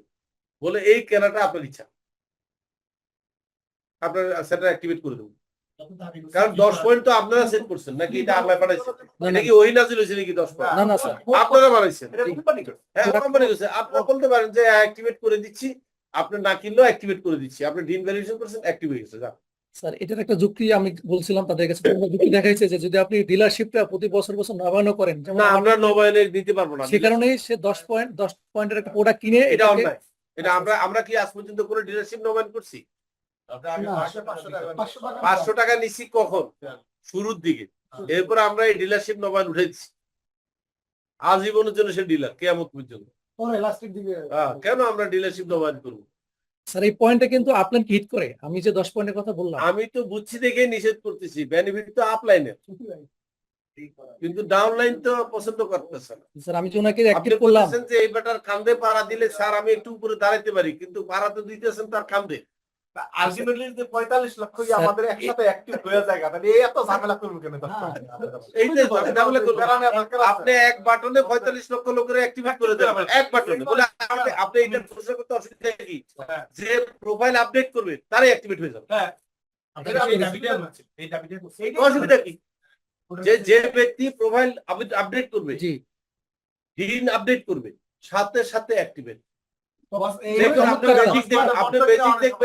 আপনি ম্যাজিক দেখবেন 1 সপ্তাহের মধ্যে 1 লাখ আপডেট হবে। বোর্ডের কাছে টাকা নাই তাই তারা এই করছে। বোর্ডের কাছে টাকা নাই তাই বোর্ডের কাছে টাকা নেই, এই কথাটা আপনি বলতে যাবেন না। বোর্ডের কাছে টাকা নাই, সে একটা প্রযুক্তি প্রয়োগ করবে, এবং সেটা যদি আনফেয়ার হয়, আমি ইলিগেল বলি না, লিগেল হয়, বিষয়টা হয়তো লিগেল, প্রোডাক্ট দিচ্ছেন তো, যেহেতু প্রোডাক্ট দিচ্ছেন ইলিগেল কিছু নেই, বাট আনফেয়ার। বোর্ড যদি আনফেয়ার ডিসিশন না, আমার বোর্ডের সাথে বুঝতে হবে যে আপনারা কে আমাদের ডিস্ট্রিবিউটরদেরকে অ্যাবিউজ করছে। আমি তো তখন আমি সারা জীবনে ডিস্ট্রিবিউটরদের পক্ষে নিয়ে কথা বলছি, যে কারণে আগের বোর্ডদের সাথে আমার ঝগড়া লাগতো। যখনই ডিস্ট্রিবিউটরদের স্বার্থ আসতো, বোর্ডে কিন্তু আমি হয়ে যেতাম ডিস্ট্রিবিউটরদের পক্ষে, আর বাকি ডাইরেক্টর সব আমার বিপক্ষে। আমি ওদের সাথে আর্গুমেন্ট করতাম ডিস্ট্রিবিউটর স্বার্থ নিয়ে। আমার এখানে কথা হচ্ছে, আমার ডিস্ট্রিবিউটরদেরকে আপনি কেন এই ফোর্স করবেন কিনতে? আপনি তাকে স্বাধীনতা দেন। আমি দরকার হলে 1000 পয়েন্টের কিনবো অ্যাক্টিভেট করার জন্য, 1000। এটা আমাকে স্বাধীনতা দেয়, তাই না? আপনি আমার ফোর্স করেন না। এই 10 পয়েন্টটা আমার কাছে কেন দূর করতেছেন আপনি? স্যার এটা আমরা এক ক্ষেত্রে মেনে নিছি এইভাবে, চেয়ারম্যানের সাথে আমরা আলাপ করলে, আমরা ফিজিক্যাল মিটিং এ গেলে, মানে যে কোনো কিছুর জন্য আমাদের টাকা নাই, কিছু করতে পারছি না। মানে একটা কোনো কদম দিতে কথা পারি না। বললেই টাকা নাই এখানে। টাকা নাই, যেটা কিছু দিচ্ছে নাই। সেটাই খরচ করে ফেলাই। ঠিক আছে, আমরা ঠিক আছে, আপনার টাকা নাই তাই মানুষের কাছে আপনি কৌশলে বেচতেছেন, এটা ঠিক না। কিন্তু এখন আপনার টাকা নাই, আমি টাকার ব্যবস্থা করে দিচ্ছি তো। হ্যাঁ। আপনার টাকা আছে, আপনার টাকা তো নাই না? জি আমি বলি আপনার কি আছে? আপনার সম্পদ আছে। এটা তো আমরা হ্যাঁ, বলতে পারি। অবশ্যই। এটাই বললাম, আমরা আপনি 45 সম্পদ লক্ষ পেয়েছেন, নিয়োগকারী আছে। আপনি এটা সম্পদ আমাদের পেয়েছেন, আপনি সম্পদ। তখন কি কি সম্পদ বলে দেই, আপনার কি কি সম্পদ আছে? আচ্ছা, আপনার 1 নম্বর সম্পদ হচ্ছে আপনার ল্যান্ড আছে, এটা বেচতে পারতেছেন না, সরকার আটকে রাখছে। 2 নম্বর সম্পদ হচ্ছে আপনার ব্যাংকে টাকা আছে, এটাও বাইর করতে পারছেন না, কি হয়েছে? রিস্ক করা আছে। রিফিউজ করা আছে। আপনার 3 নম্বর সম্পদ হচ্ছে আপনার কাছে শেয়ার আছে, আপনি এটা বেচতেছেন না কেন? এটা আটকেছে কবে? আমি তো কোথাও দেখি নাই কোনো পারমিশন পিটিশনের শেয়ার বেচা যাবে না। আমি পারমিশন পিটিশন সবগুলো পড়ছি, দেখি কি ব্যাংক অ্যাকাউন্ট বন্ধ করছে, ল্যান্ড বন্ধ করছে, গাড়ি কোর্তা সব নিয়ে গেছে, বউ বাচ্চা ছাড়া, শেয়ার ছাড়া সব নিয়ে গেছে। শুধু রেখে গেছে সরকার যেটা বউ বাচ্চা আর শেয়ার। আচ্ছা, শেয়ার বিক্রি করলে তো আমরাও কেনার জন্য এটা প্রস্তুত আছি। আমরা এই যারা যে সামনে তো বয়ে রয়েছে। হ্যাঁ, আমরা বলবো। তো এই বয়ে রয়েছে। কিনবো স্যার, শেয়ার কিনবো অবশ্যই। বরং শেয়ার বেচতে টাকা তাড়াতাড়ি আসবে। এখন আসেন শেয়ার দুইটা, একটা হচ্ছে মাল্টিভার্সাল শেয়ার, এটা বেচার অধিকার আপনার নাই, কারণ অধিদপ্তর ছাড়া আপনি বেচতে বিক্রি পারবেন না। করতে পারবো না। জি আর বাকি দেশে ডেস্টিনি 2000 কাছে আপনার শেয়ার আছে, প্রাইভেট শেয়ার, এটার মালিক তো আপনারা। জি আপনার গরু কোরআন দিয়ে কাটবেন কোরবানির সময়, এটা কি আপনাদের কষাই বলে দিব? আমরা অবশ্য শেয়ার কেনা আছে তো আমাদের। সেটাকে আমরা তো- সেই শেয়ার না। সেটা কোষের এটা- আমরা কিনছিলাম। কোষের তো আপনি শেয়ার বলেন কেন? আমি শেয়ার বলতেছি, জি ডাইরেক্ট শেয়ার। কিভাবে কার মাধ্যমে কিনবেন? শেয়ার তো এখানে আমাদের STL লেখা, ওটা তো আমি ডাইরেক্ট শেয়ারে নাই অনেক। হ্যাঁ, এসটিএলটা ওইভাবে লিখছে চালাই করে। এটা এটা direct বানাই দেবো স্যার। এটা যখন এসটিএল লিখছে তখন অ্যাকাউন্টিং এ যারা কাজ করতো তাদের মাথায় কাজ করে নাই। তারা যদি আমার সাথে বুদ্ধি করতো, আমি জীবনে এসটিএল লেখাইতাম না, বরং এসটিএল লেখা যে লোকটা টাকা দিচ্ছে তারা ঠকানো উচিত। লোন দেখাইছে, অথচ শেয়ার লিখলে ওই বেচারা কোষের লিখলে শেয়ার দাবি করতে পারতো না, আমি টাকা ফেরত নেবো না, আমি কোষের দিতে হবে মিয়া। কোষেরকে মিয়া টাকা নিয়েছেন দুদিনে, এখন এসটিএল। বরং যারা যারা এসটিএল কে মানি রিসিট দিছে তারা ওই গ্রাহকের প্রতি এক ধরনের প্রতারণা করছে। এবং এখনো সময় আছে এসটিএল এর কাইটা যেন সেই যেখানে লেখে কোষের হাত দিয়া। কারণ আমি একজনতে শেয়ার কিনতে কিন্তু টাকা দিতে রাজি আছি। আমার এত ঠেকা পড়ছেন কেন? ওনারা আমি লোন দেবো, উনি আমার কে? টাকাটা তো স্যার ভালোবাসা। এই যে এখন ভালোবাসা চেয়েছে, এমন ব্যবসা ভালোবাসা দিয়ে হয় না। শোনেন, আপনারা এমন ক্লোজিং দিয়েন না, 300 লোক শুনতেছে। ভালোবাসার ব্যবসা না এটা, এটা হলো কমিটমেন্টের ব্যবসা। আমরা কমিটেড টু দ্য পাবলিক। আসেন আমি সেই কথাটাই বলবো, যেহেতু 300 পিএইচডি এখানে আছে, আপনাদের কাছে একটা অ্যাসেট রয়ে গেছে, যে অ্যাসেটটা আনসোল্ড রয়ে গেছে। একদম আনসোল্ড করলেও ভুল হবে, আমি কিছু সেল করছি আমার নিজ দায়িত্বে। এখন আমি যে সেল করছি সেই সম্পর্কে আপনাদেরকে একটা ক্লিয়ার পিকচার দিই। আমাদের কাছে এখানে কোম্পানি আইনের আর্টিকেল মেমোরেন্ডাম বই কারো কাছে আছে, ডেস্ট্রিক্টে আছে কারো কাছে? তাহলে আমি এখন পরিবারে শুনাইতাম। আচ্ছা, আপনারা কষ্ট করে যেটা করবেন, ডেস্টিনি 2000 লিমিটেডের আর্টিকেল অফ অ্যাসোসিয়েশন নিবেন, আপনারা নিয়ে পড়বেন। সেখানে দেখবেন ম্যানেজিং ডিরেক্টরের যে দায়িত্ব রেসপন্সিবিলিটি, সেখানে এক জায়গায় দেখবেন আমি ফান্ড রেজ করার জন্য প্রয়োজনে যে কোনো পরিমাণের শেয়ার বিক্রি করতে পারবো লেখা আছে। আলহামদুলিল্লাহ। তবে বাই দা বোর্ড অ্যাপ্রুভাল। তো বোর্ড তো আমি ধরে নিছি অ্যাপ্রুভাল আমার দিছে। তখন তো বোর্ড ছিল 7 জনের, হোসেন সাহেব ইয়া সহ 7 জনের। সেই অ্যাপ্রুভালও আমার করাই দিছে এই সেক্রেটারি মিজান। সে কইছে স্যার এই অ্যাপ্রুভালটা করায় রাখেন, করলে আপনি ভবিষ্যতে বিপদে করবেন না। এটা কিন্তু আপনাদের বোর্ড হওয়ার অনেক আগে। আমি বলতেছি এই সিদ্ধান্ত নেওয়া বহু আগে, শুরুতে যখন শেয়ার বেচতেছি। সেইটার অ্যাপ্রুভালে সই করছে, উনিও করছে, আমিও করছি, আমার ওয়াইফও করছে, জামশেদারাও করছে, সানিও করছে। মানে আমরা যে 7 জন ডাইরেক্টর ছিলাম তারা সই করছে, ওই যে বাই দ্য বোর্ড অ্যাপ্রুভাল। শুধু সেখানে সই করেন নাই মোহাম্মদ হোসেন আর হারুন সাহেব, এই 2 জন করেন নাই। তার মানে আমরা 7 জন ডাইরেক্টর ছিলাম, মেজরিটি সই করছি ইয়েস, দুইজন উপস্থিত থাকে নাই মিটিং, এবং সেই শেয়ারটা অ্যাপ্রুভাল করার পরে আমি শেয়ার বেচছি। আমি এত পাগল না যে আমি কোনো বেআইনি কাজ করব। আমি জেনে শুনে আইনসঙ্গত কাজ করছি, এবং সেটার আমার পারমিশন করায় দিছে খোদ মিজানুর রহমান চৌধুরী, যিনি আমাদের এত ক্ষতি করে গেছে। এবং সেই শেয়ারের সিদ্ধান্ত বোর্ড মিটিং এর জেল কর্তৃপক্ষের একজন ডেপুটি জেলার কর্তৃক অ্যাটাস্টেড এন্ড সার্টিফাইড। এখন আপনি বলবেন বাকি যে ডাইরেক্টররা বিদেশে আছে তারা তো সই করে নাই। আপনাদেরকে একটা ক্লিয়ার ধারণা দিই, তাহলে আপনাদের মিসকনসেপশনটা ক্লিয়ার হয়ে যাবে। আমি কারো বিরুদ্ধে কথা বলতে চাচ্ছি না, আমি তো বলছি এখন থেকে সত্য ছাড়া কিচ্ছু পাবেন না আমার কাছে। যাহা বলিব সত্য বলিব, সত্য বীরা মিথ্যা বলিব না। বাইরে যারা আছেন ওরা কেউ পরিচালক নন। আমি দেখছি অনেকে আপনারা তাদেরকে ভুলে বলছেন। আমাদের প্রবাসে যে সমস্ত পরিচালক আছেন, কেউ বলছে, কথাটা বলে দেই, সাম বোরহানুদ্দিন নামে একজন আমার ভক্ত, যে আমার সবসময় গালি দেয়, সেই ভক্ত বলছে যে আমি পরিচালক যারা বিদেশে আছে তাদের প্রতি শ্রদ্ধা রেখে বলছি। আমি কি রে বেকুব, এটা কি কয়? বাইরে যারা আছে ওরা তো পরিচালক না, ওরা পরিচালক পদ থেকে রিজাইন দিয়ে গেছে 2011 সালের জানুয়ারি মাসে। তারা জাস্ট শেয়ার হোল্ডার। তারা যদি আবার পরিচালক হইতে হয় তাদেরকে বোর্ডের কাছে আসতে হবে। বোর্ড যদি তাদের আবেদন অনুমোদন করে তাহলে তারা নতুন করে পরিচালক হইতেও পারে, কিন্তু এখন পর্যন্ত তারা শেয়ার হোল্ডার। বোর্ডে আমরা ডাইরেক্টর হচ্ছি 7 জন। আমি জেনারেল হারুন মাহমুদ হোসেন, আমার বউ ফারাদিবা জামশেদারা, সৈয়দ মমিনের ভাই সাজ্জাদ, আর হইলো ইরফান আহমেদ সানি। এই 7 জন। এই 7 জনের মধ্যে 5 জন আমাকে রেজলিউশন করে আমার সাথে বোর্ড মিটিং হচ্ছে ইয়াতে পিজি হাসপাতালে রোজার মাসে, তাও। এবং সেই বোর্ড মিটিং এ একজন ডেপুটি জেলা ছিল, উনি অ্যাটাস্টেড করছে আমাদের বোর্ড মিটিং কে, এবং সাক্ষী ছিল মিজান সেটা সার্টিফাইড করে আমার হাতে ধরাই দিয়ে গেছে। আমি সেই ডকুমেন্ট আপনাদের জন্য রাখছি, ভবিষ্যতে যাতে আমার খোটা না দিতে পারেন যে আর্টিকেল অ্যাসোসিয়েশন আপনাকে শেয়ার বেচার অধিকার দিছে, কিন্তু ছোট্ট একটা লাইন লাগানো ছিল by the approval of board. এটা কই আমি দেখাই দেবো। এই তার মানে আমি যে শেয়ার বেচছি এটা কোনো ভুয়া শেয়ার বেচি নাই, কিন্তু জেনুইন শেয়ার বেচছি। এবার লেখা আছে কোম্পানির অর্থের স্বার্থে কোম্পানির ফান্ড রেজ করতে গেলে এই ক্ষমতাটা ম্যানেজিং ডিরেক্টরকে দেয়া আছে। শুধু এখানেই শেষ না, আর্টিকেল অফ মেমোরেন্ডামে এরকমও আছে, আমি যে কোনো ধরনের বন্ড, প্রমিসারি বন্ড, সেলস বন্ড বা যে কোনো কোম্পানির কাছে কোম্পানির সুনাম বন্ধক দিয়া কোটি কোটি টাকা লোন নিতে পারবো। আর্টিকেল মেমোরেন্ডামে আছে। তা আপনারা এগুলো পড়েন নাই কেন? আমার জিজ্ঞেস করতেন যে স্যার আপনি যে গোপনে টাকা নিতেছেন এটা তো ভুয়া। আমি কইতাম না তো ভাই, এটা ভুয়া না, এটা জেনুইন। এই জিনিসগুলো আপনাদেরকে কোম্পানি আইন যারা জানেন না তাদেরকে বোকা বানাইছে। আমি একটি কাজও ইলিগেল করি নাই, কারণ আমার হিসাব ছিল এগুলো একদিন হলে আমাকে জবাব দিতে হবে। আমি আমার ম্যানেজিং ডিরেক্টরের দায়িত্ব পুরোপুরি পালন করছি। এবং আপনারা এখন থেকে যেটা করবেন, বর্তমান বোর্ডের থেকে ডেস্টিনি 2000 লিমিটেডের এই পুরানো বই যেটা আর্টিকেল মেমোরেন্ডামটা নেবেন, নিয়ে আর্টিকেল অ্যাসোসিয়েশনে যাবেন, যা ম্যানেজিং ডিরেক্টরে যাবেন, যা সেখানে দেখেন সে কি কি করতে পারবে। সে এমপ্লয়ি হায়ার ফায়ার করবে, এই করবে সেই করবে, ওই বলে তো আমি মিজানটা ফায়ার করছি। আমার তো মিজানটা ফায়ার করার জন্য বোর্ডের পারমিশন লাগবে না। আমি এগুলো করতে পারবো, লেখা আছে আমি কি কি করতে পারবো। তার মধ্যে একটা আছে আমি শেয়ার বেচে টাকা উঠাইতে পারবো। তো আমি ভুলটা কোথায় করলাম? বর্তমান বোর্ডটা এটা পারতেছে না, তাদের তো ফান্ড ক্রাইসিসের কারণে তারা কারণ বর্তমান বোর্ড কারণে এখন পর্যন্ত সেই পাওয়ার দেয়নি। তারা হচ্ছে হাইকোর্ট কর্তৃক নির্বাচিত কোর্ট, এদের পাওয়ার খুব লিমিটেড। আপনাকে বুঝতে হবে তাদের পাওয়ারটা কিন্তু লিমিট করে দিচ্ছে হাইকোর্ট। আমি 173 পড়ছি তো, জি স্যার, সেখানে এইভাবে লিমিট করা হয়েছে। বর্তমান বোর্ডে বলছে তোমরা গতানুগতিক ব্যবসার নিয়ম শুরু করো, তোমরা অডিটর নিয়োগ দাও, তোমরা অডিট করো, তোমরা সিও নিয়োগ দাও, এমডি নিয়োগ দাও, প্রয়োজনে উপকমিটি করো যেখানে যেখানে লাগবে। এরপরে তোমরা এখানে এজিএম করো, এজিএম করে বিনিয়োগকারীদের স্বার্থ যেখানে যেখানে আছে এগুলো সংরক্ষণ করো। কিন্তু আপনারা কি করছেন? আপনারা এখানে কইছে ধরে আনতে আপনারা বাইরে নিয়েছেন। কেমনে? আপনারা যে সমস্ত কোম্পানির শুধু শেয়ারের মালিক, আপনারা সেখানে বোর্ড বানায় ফেলেছেন। কিন্তু বোর্ড বানায় সেই বোর্ড দিয়ে গাছ বাছা শুরু করে দিচ্ছেন, জমিও বেচ চালাইছেন। আপনারা কিন্তু ডেস্টিনি ট্রি প্ল্যান্টেশনের কিছুই না।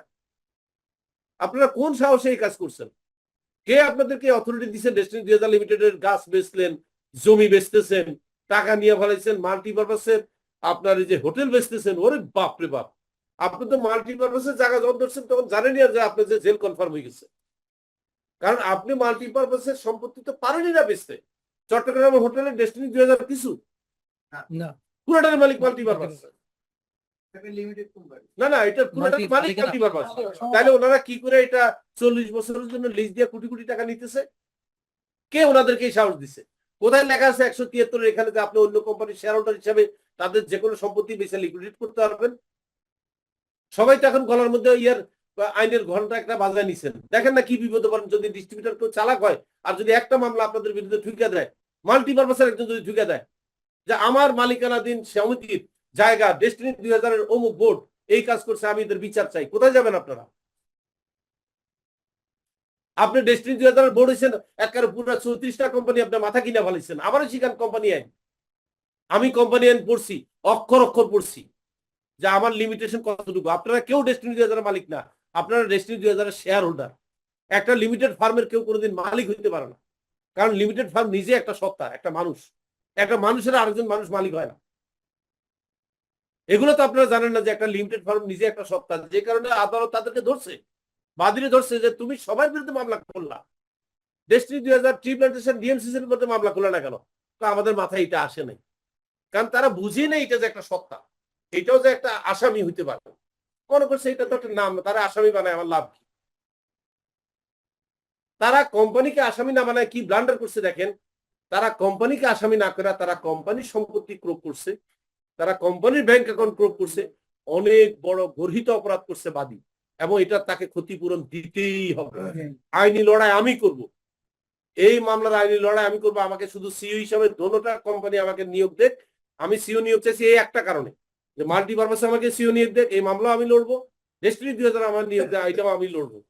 আমার লড়ার পিছনে একটাই কারণ থাকবে যে ইনি ডেস্টিনি 2000, ইনি ডিএনসিএসএল, তুমি এদেরকে আসামি না করে এদের সম্পত্তি শুধু আমার কারণে তুমি কেন আটকেছো? আমি কে? আমি কয় টাকার মালিক এটা? তুমি আমাকে শাস্তি দিতে যায়, আরেকজনের বউরও তো তালাক দিতে পারো না। হু আর ইউ? জি। আমি আইনের বইগুলো পড়ছি, ডক্টর জহিরের একটা বই 2800 টাকা দাম, আমি আনাই এত মোটা বই, কোরআন শরীফের মতো দেখতে। আমি বইটার শুরু থেকে কি করছি, একদম সূচিপত্র থেকে পড়ছি যে কোম্পানি আইন কি, ব্রিটিশরা কবে শুরু করছে, কোম্পানি আইনের কোনো জিনিস বাদ দিন, এবং রাগ করে পড়ছি, মিজানের উপরে রাগ করে পড়ছি, কারণ হাতে কোম্পানির সেক্রেটারি আমার অনেক বড় একখান জিনিস, আমার আইন শিখায়, হ্যাঁ, সেই দিনের বিড়াল আমার কয় মেও। আমি চিন্তা করলাম শালা আমি একটু কোম্পানি আইনের বইটা পড়ে লই, এখন কোরআন শরীফের মতো হেফজও করছি। পরে দেখি যে সে আমার এমন জিনিস পড়াইছে, এখন সে গর্তের মধ্যে পড়বে, কারণ সেখানে এক জায়গায় লেখা আছে company secretary is nothing but a servant of a company. Right. Nothing but a Nothing but. Servant, he can not be director. জি। তাহলে সে কি করে প্রক্সি ডাইরেক্টর হলো? আমাকে বোকা বানায়। সে বহু কোম্পানির ডাইরেক্টর হয়ে বলেছে, জন স্টকে তার নাম আছে, বহু কোম্পানির ডাইরেক্টর কিন্তু মিজান আলপনা সাহেব সে ডাইরেক্টর, বহু কোম্পানি সে ডাইরেক্টর। সে ডাইরেক্টরটা কিভাবে হলো? একটা কোম্পানি সেক্রেটারি কোম্পানির ডাইরেক্টর হতে পারে? সে জেনে শুনে এই জিনিসগুলো করছে, আপনি মনে করেন না যে সে মিস্টেক করছে। তারপরে সে নিজেকে ইডি বানাইছে, এক্সিকিউটিভ ডাইরেক্টর। কিভাবে বানাইলো? এই company secretary can not be a director, থাকতো ইডি। এই সব কিছু যখন আমি কোম্পানি আইনে বইতে পড়লাম, তখন আমি এবার সময় এসে মিজানের শোকজ করার।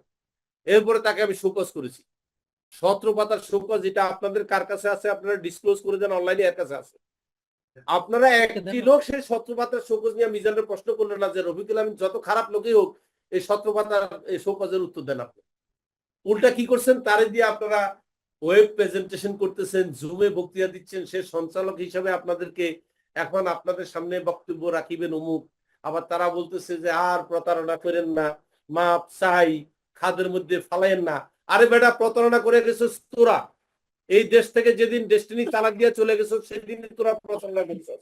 প্রকাশ্যে বলতেছি, শুনে রাখ, যদি সাহস থাকে আমার আইসা দেখা বাংলাদেশে যে তোরা প্রতারণা করস নাই, তোরাই প্রতারণা করছস। এই দেশের তোদের সমস্ত সম্পত্তি বেচছস, তোদের সমস্ত টাকা ব্যাংক থেকে উঠাইছস, জিরো অ্যাকাউন্ট করছস, তারপর দেশ ছাড়ছস। এত কাজ করার সময় পাইলি কখন? আমি তো জানিও না তারা ভিতরে ভিতরে এগুলো করতেছে। 11 সাল থেকে প্ল্যান তাদের দেশ ছেড়ে চলে যাওয়া, আর আমাদের উপরে অ্যাটাকটা আসছে 12 সালের জুলাইতে। তাহলে বুঝতে হবে প্ল্যানটা কত আগের থেকে। এভরিথিং ইজ প্ল্যান্ড 1 বছর আগের থেকে। আর এখন বলস বেটা আমি প্রতারণা যেন না করি, আমার কারণে 9 মাস ধরে তোরা দেশে আসতে পারস না, এই একটা লোকের জন্য তোর জীবন শেষ হয়ে গেছে, আমাকে সমস্ত ডিস্ট্রিবিউটরে তুই বলস ডিলিট করে দেন, ডিলিট। আর তুই চাইলে কি, তোর বাবে চাইলেও তো ডিস্ট্রিবিউটর আমার নাম ডিলিট করবে না, লিখে দিলাম, বাজি ধরলাম। কোন ডিস্ট্রিবিউটর যদি আমার নাম তার মাথাতে ডিলিট করতে পারে, আমি ল্যাংটা হয়ে রাস্তায় হাঁটবো। ওরা কোনোদিন রফিকুল আমিনকে ভুলবে না, কারণ এই গানের মধ্যে তারাই নামাইছে, এদের সবাইকে গান গাইতে নামাইছে রফিকুল আমিন ঢোল বাজায়। তাহলে এই গান চলবে। তোদের মতো ক্রিমিনাল না আমি, তুই মোহাম্মদ হোসেন রে বলস যে রফিকুল আমিন স্পিড বোর্ডে করে ইন্ডিয়া দিয়া দেশ ছেড়ে বাইকে চলে গেছে।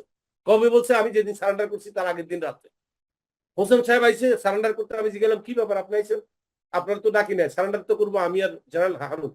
আর জানেন না কত নাটক হয়েছে, এই জন্য আইসি। আমি কি নাটক? তো আমার অমুক অমুকে ফোন করে আপনার রফিকুল আমিন কই জানেননি, ফ্যামিলি নিয়ে স্পিড বোর্ড করে মায়ানমার দিয়া কোনহান দিয়া নাকি আমি বিদেশ ছেড়ে চলে গেছি। রিপোর্ট কার? রিপোর্ট নাকি গোয়েন্দা বিভাগের, বাংলাদেশের গোয়েন্দা বিভাগের লোক, ওনাদের কত খাতির সব বলে বেড়াইতেছে রফিকুল আমিন পালায় যাচ্ছে। আরে বাবা, আমি তো ডিস্ট্রিবিউটরদের স্বার্থ রক্ষণের জন্য সারেন্ডার করছি আমি আর হোসেন। আজকে ডেস্টিনি কোথায় দাঁড়াইতো আমরা যদি সারেন্ডার না করতাম? অনেক দূর চলে যেত। সবকিছু তছনছ হয়ে যেত। তোদের কোনো কন্ট্রিবিউশন নাই, তোরা বড় বড় কথা আছে বেটা, কোনো কন্ট্রিবিউশন নাই তোদের। আমি জেলে ছিলাম দেখে তোরা আমার বিরুদ্ধে যা ইচ্ছা তাই ওয়েব পেজে বলছিস। যদি আমি বাইরে থাকতাম তোর দুঃসাহস দেখতাম, তুই আমার সামনে কথা বলে পার পেতি কিনা। লজ্জা থাকলে তুই আর ওয়েবসাইটে থাকতি না, পালাই যেত।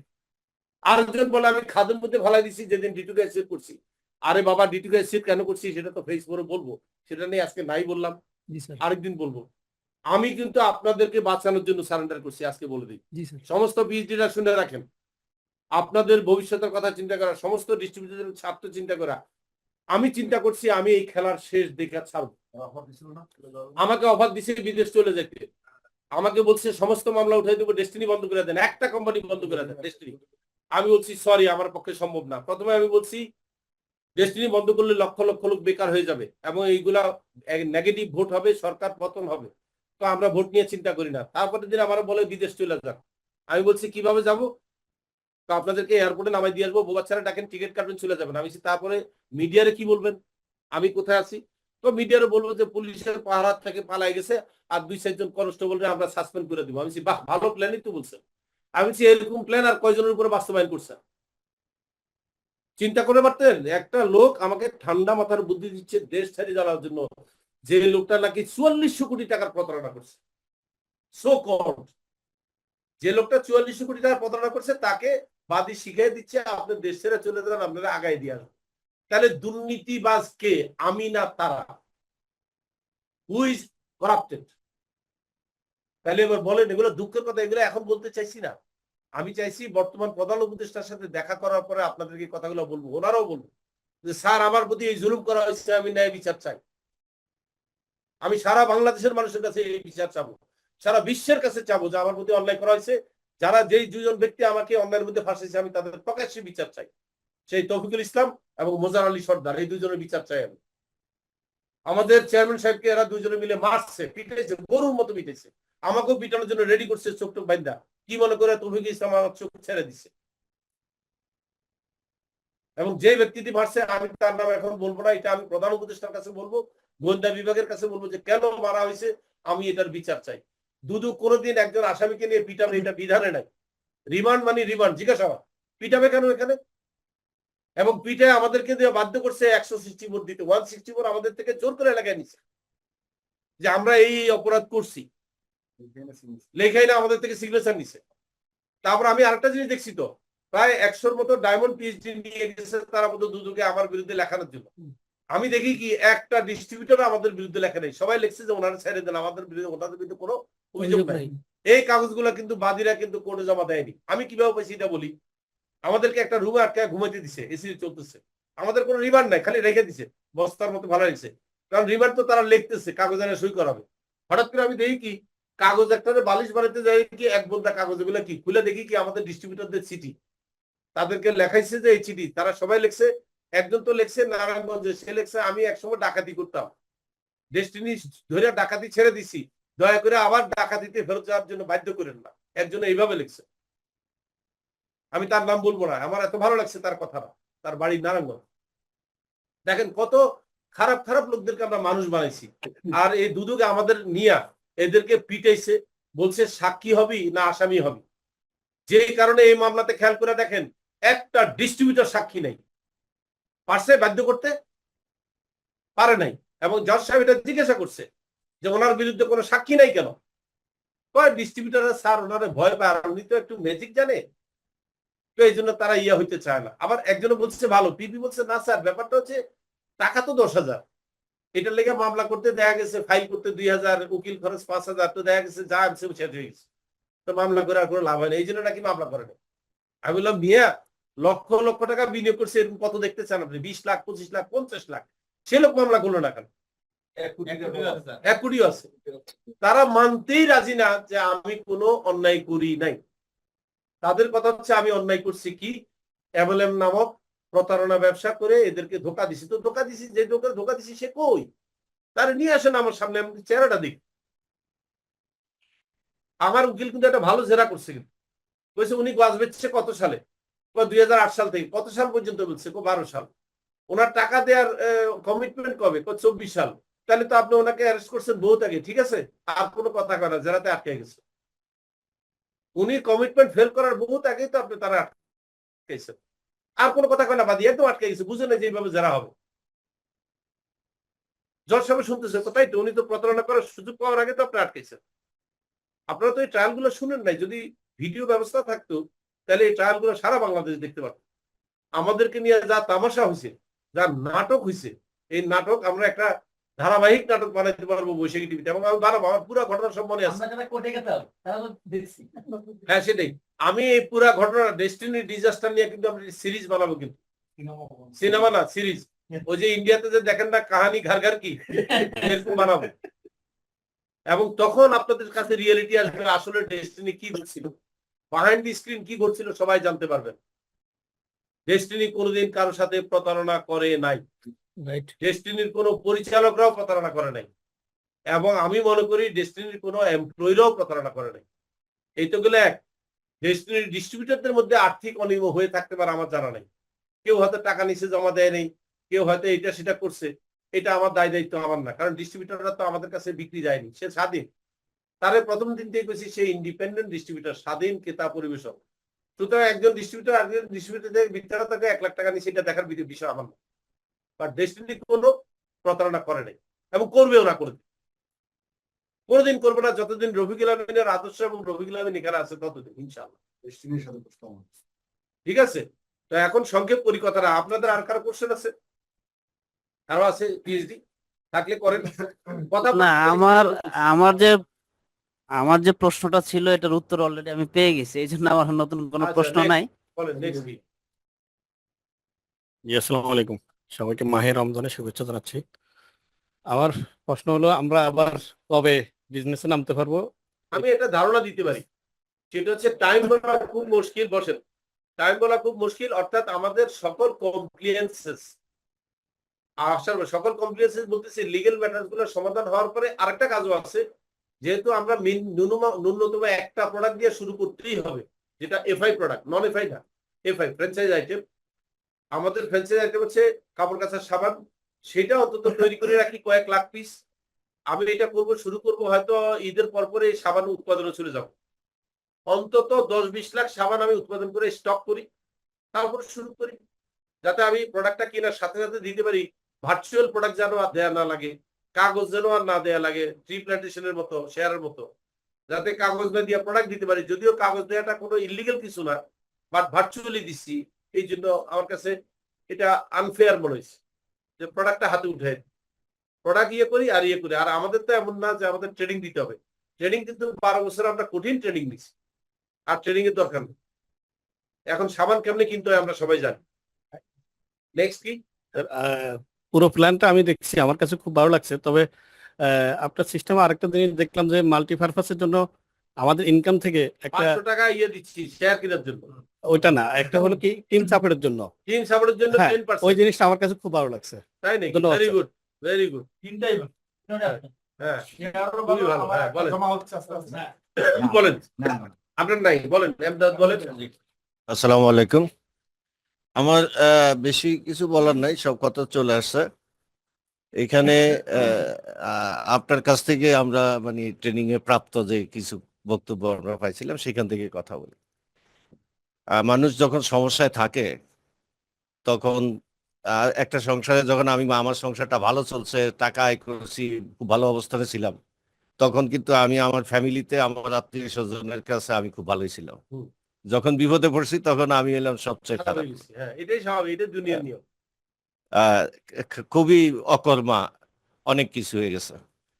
তো আমরা যে বিপদের সময় আছি, এই বিপদের সময় কথা মানে কেউ ভালো বলছে, কেউ খারাপ বলছে, কেউ সমালোচনা করছে, একজন আরেকজনের বিপক্ষে বলছে, দুঃখে থাকলে যা হয়।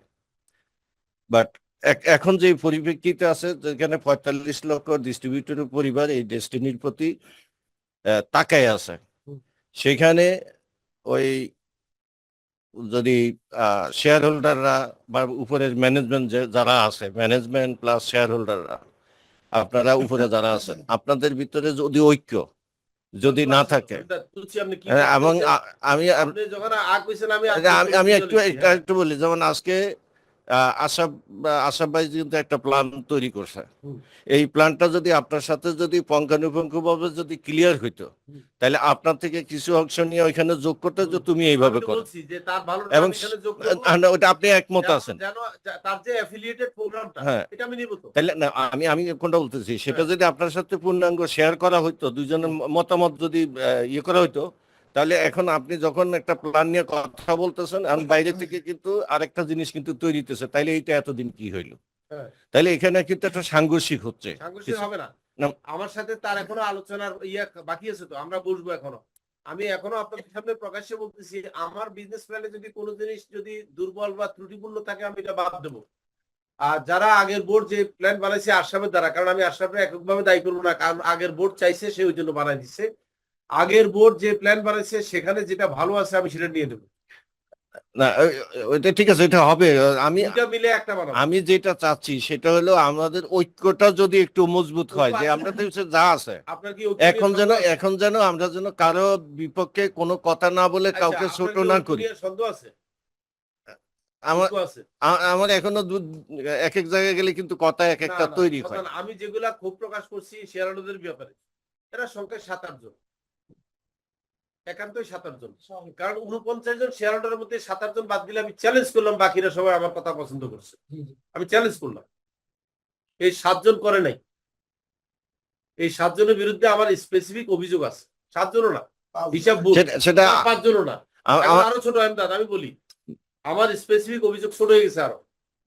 আমার অভিযোগ একমাত্র 2 জনের বিরুদ্ধে, একদম 2 জন, আর কেউ না। এই 2 জনকে আমি আপনাদের সামনে বিচারের মুখোমুখি করাবোই। তারা যদি বিচারে জিতে যায়, খেয়াল করেন কি বলছি, আপনাদের বিচারে যদি তারা নির্দোষ প্রমাণ হয়, আমি বলবো ঠিক আছে, যা হয়েছে হয়েছে, আমার সাথে আপনারা আসেন, বসেন। আর যদি তারা কনভিক্টেড হয় আপনাদের রায়, তাহলে তাদের বিচার করতে হবে আপনাদের। 2 জনের বিচার করাবো। আমি কি বলছি এখন দেখেন, সব বাদ দিয়ে 2 জন এসে 2 জন ব্যক্তির কিন্তু বিচারের মুখোমুখি হইতে হবে। 2টা জঘন্য অপরাধীরা করেছে, সেটা ছিল রফিকুল আমিন বিরোধী নয়। দেখেন আমি কি স্যাক্রিফাইস করতেছি, রফিকুল আমিন বিরোধী যত জনে যত কথা কয়েছে সব মাপ, কিন্তু কোম্পানি বিরোধী যারা করছে এদেরকে মাফ করা যাবে না। না, কোম্পানি বিরোধী কাজ হয়েছে, কিন্তু এই সিক্রেট এখন বলবো না, এখনো বলি নাই, সেই সিক্রেট হাতে রাখছি। কোম্পানি বিরোধী কাজ করছে 2 জন, এই প্রকাশ্যে বলি নাই, কারণ এত লোক শুনতেছে। ওই 2টা কথা একান্ত ঘরোয়া কথা, তো এই প্রকাশ্যে বলা ঠিক হবে না। 2 জন ব্যক্তি সরাসরি ডেস্টিনির বিরুদ্ধে কাজ করেছে, যে কারণে ডেস্টিনি আজকে এই বিপদে আছে। আমরা এখানে যারা এই বিগত দিনে আমরা এখানে 45 লক্ষ লোকের ভিতরে সবাই কিন্তু ইয়া না, আপনার কেরিয়ার হিসেবে নেয় নাই। যারা আপনি কেরিয়ার হিসেবে নিছে, এখন তাদের এটা আপনাকে সন্তুষ্ট করছে কিনা? এখন না, আমার কথা শুনুন, বাংলাদেশের যে কোনো লোক রফিকুল আমিন বিরোধী যত কথা কইছে সব আমি তাকে ইনশাল্লাহ মাফ করে দেবো, কোনো সমস্যা নাই। এটা আমারও বলছে, রফিকুল আমিন এমন কি একটা গাছ এসে গেছে যে তার বিরুদ্ধে কথা বলা যাবে না। বাট যারা ডেস্টিনি 2000 বিরুদ্ধে অন্যায় করেছে, না, অপরাধ করেছে, এটা অবশ্যই এটা বিচারের মুখোমুখি করতে এটা হবে। বিচারের মুখোমুখি তো করতে হবে, কারণ এখানে এটা যদি আপনারা রাজি থাকেন, আমাদের কথা এখানে ঐক্য আমাদের আছে, আর অনৈক্য নাই। ঐক্য হয়ে গেছে, এখনই হয়ে গেছে। আসসালামু আলাইকুম। ধন্যবাদ স্যারকে আমাদেরকে কথা বলার সুযোগ করে দেওয়ার জন্য। আমি সর্বপ্রথম বলি যে আমার কাছে মার্কেট প্ল্যানটা খুব চমৎকার মনে হয়েছে, যোগ উপযোগী, মাশাআল্লাহ, নিঃসন্দেহে অনেক চমৎকার মনে হয়েছে, হুজুর কইছে, চমৎকার মনে হয়েছে। ধন্যবাদ স্যারকে। আমার একটা কোশ্চেন মার্কেট প্ল্যানে, সেটা হচ্ছে একটা লোক প্লাটিনাম হওয়ার পরে একটা লেভেল আর যায় নাই, সে কি পুরানা সিস্টেমে পড়বে না নতুন সিস্টেমে পড়বে? একটা লেভেলও জানি মানে প্লাটিনাম হয়েছে, এরপরে স্ট্যান্ডার্ড 30 সাইকেল হয়ে আর কোনো কিছু করে নাই। 31 নম্বর সাইকেল হবে পুরনো নম্বরে, 32 থেকে নতুন নিয়ম। ওই যে 50,000 করে ওইটাও নতুন নিয়ম হবে। এইটাই প্রস্তাব করছি স্যার। প্লাটিনাম তো হয়ে গেছে, প্লাটিনাম তো হয়ে গেছে, হইলে আগে নিয়মে 29 সাইকেল হয়ে ওই যে গেছে। 10,000 করে 12 মাস পাবে। ধরেন সে প্লাটিনাম হয়নি, এইভাবে চিন্তা করি, সে 500 পয়েন্ট বাকি আছে, জি এখন প্লাটিনাম হবে, জি, সে আগে নিয়মে পাবে আগের নিয়ম হবে 12 মাসে 1 লাখ। 10,000 করে 1,20,000 টাকা। Thank you sir. না, এটাই। 500 বার হইলে প্লাটিনাম হইলে এই তো, সামনের তো আগে সে প্লাটিনাম হয়েছে। ডায়মন্ড সে পাবে না, 500 বার আর স্যার আমার মনে হয় স্যার গোল্ড আছে এখন, না সে গোল্ড আছে এখন। এখন গোল্ড প্লাটিনাম হবে কি পাবে? ওই যে 10,000 টাকা করে 12 মাস 1,20,000 টাকা। 10% করে পাবে তো পিএইচডি 10%, 10% পাবে। একটা গ্যাপ থাকে। আর স্যার আপনি সিও এমডি হিসেবে আসতেছেন, প্রথম qualification is old, new qualification is new. মানে এই যে ওনাদের অনেক স্যার, ফল পাইকে আপনি এমডি হিসেবে সিও হিসেবে আসতেছেন, আল্লাহ কি কসম আমার মনে থেকে কালকে দোয়া করছি। আমি কেন আসতে চাই জানেন না? জি সিইও হিসেবে আসলে আমি তখন অবারিত পাওয়ার পাবো মামলা করার। তখন আমাকে বারবার বোর্ডে এসে বলতে হবে না যে আপনি আমার ক্ষমতা দেন আমি মামলা করি। এটা করতে গেলে কিন্তু তখন ঠান্ডা হয়ে যাবে সবকিছু। বোর্ডকে বলবো যে লেখেন যে আমি কোম্পানির পক্ষ থেকে যে কোনো ধরনের মামলা বাজি এই সেই এককভাবে করতে পারবো, আপনি আমাকে আনোনিমাস ক্ষমতা দেন। এরপরে যখন আমি কোর্টে যাবো, কোর্ট আমার জিজ্ঞাসা হু আর ইউ, তোমার ম্যান্ডেট কি? আমি দেখাবো যে দেখেন আমাকে সিইও হিসেবে নিয়োগ দিচ্ছে, আমাকে ক্ষমতা দিচ্ছে, আমি এটার কোম্পানির পক্ষ থেকে বাদী, আমার কোম্পানি ক্ষতিগ্রস্ত হয়েছে। তখন বারবার আর বোর্ডের কাছে আসা লাগবে না। তাহলে দেখা যাবে কি একটা বোর্ড মিটিং হয় মাসে একবার বা মাসে 2 বার, ওই আরেকটা বোর্ড মিটিং এর জন্য কোর্টের সিদ্ধান্তের জন্য আমার এই এখন যেভাবে বসে রয়েছে এর বসেই থাকতে হবে। একদিন বসে। একটা ফ্লেক্স কিন্তু আরেকটা জিনিস আমার কাছে, আমি এটাকে ওয়ান স্টপ সার্ভিস করতে চাই, সিঙ্গেল স্টপ, মানে কোনো আমলাতান্ত্রিক উপস্থাপন নাই। স্যার টাইম হ্যাঁ একটা জিনিস আমার কাছে, আরেকটা জিনিস আমার কাছে সবচেয়ে ভালো লাগছে, একটা লোক দেখা যাচ্ছে চাইলে 15-20,000 30,000 দিয়ে জয়েন করতে পারবে না, যখন 100 পয়েন্টে জয়েনিং থাকবে ইজিলি যে কোনো লোকটা জয়েন করানো যাবে, একদম সিম্পল। Thank you sir. না মনে হয় না থাকবে, জানি না। এটা প্রোডাক্ট রাখতে গেলে কেনার ক্যাপাসিটি হয়ে যাবে, নষ্ট হয়ে যাবে। স্যার আমি মোহাম্মদ শাহান পাটোয়ারি, পিএইচডি। আমার কিছু প্রথম প্রশ্ন হলো যে আমরা যে ব্যবসাটা আপনি যে আজকে প্ল্যান দেখেছেন অত্যন্ত চমৎকার প্ল্যানের প্রশংসা করতে হয়। প্ল্যানটা যুগ উপযোগী এবং আরো আধুনিক হয়েছে।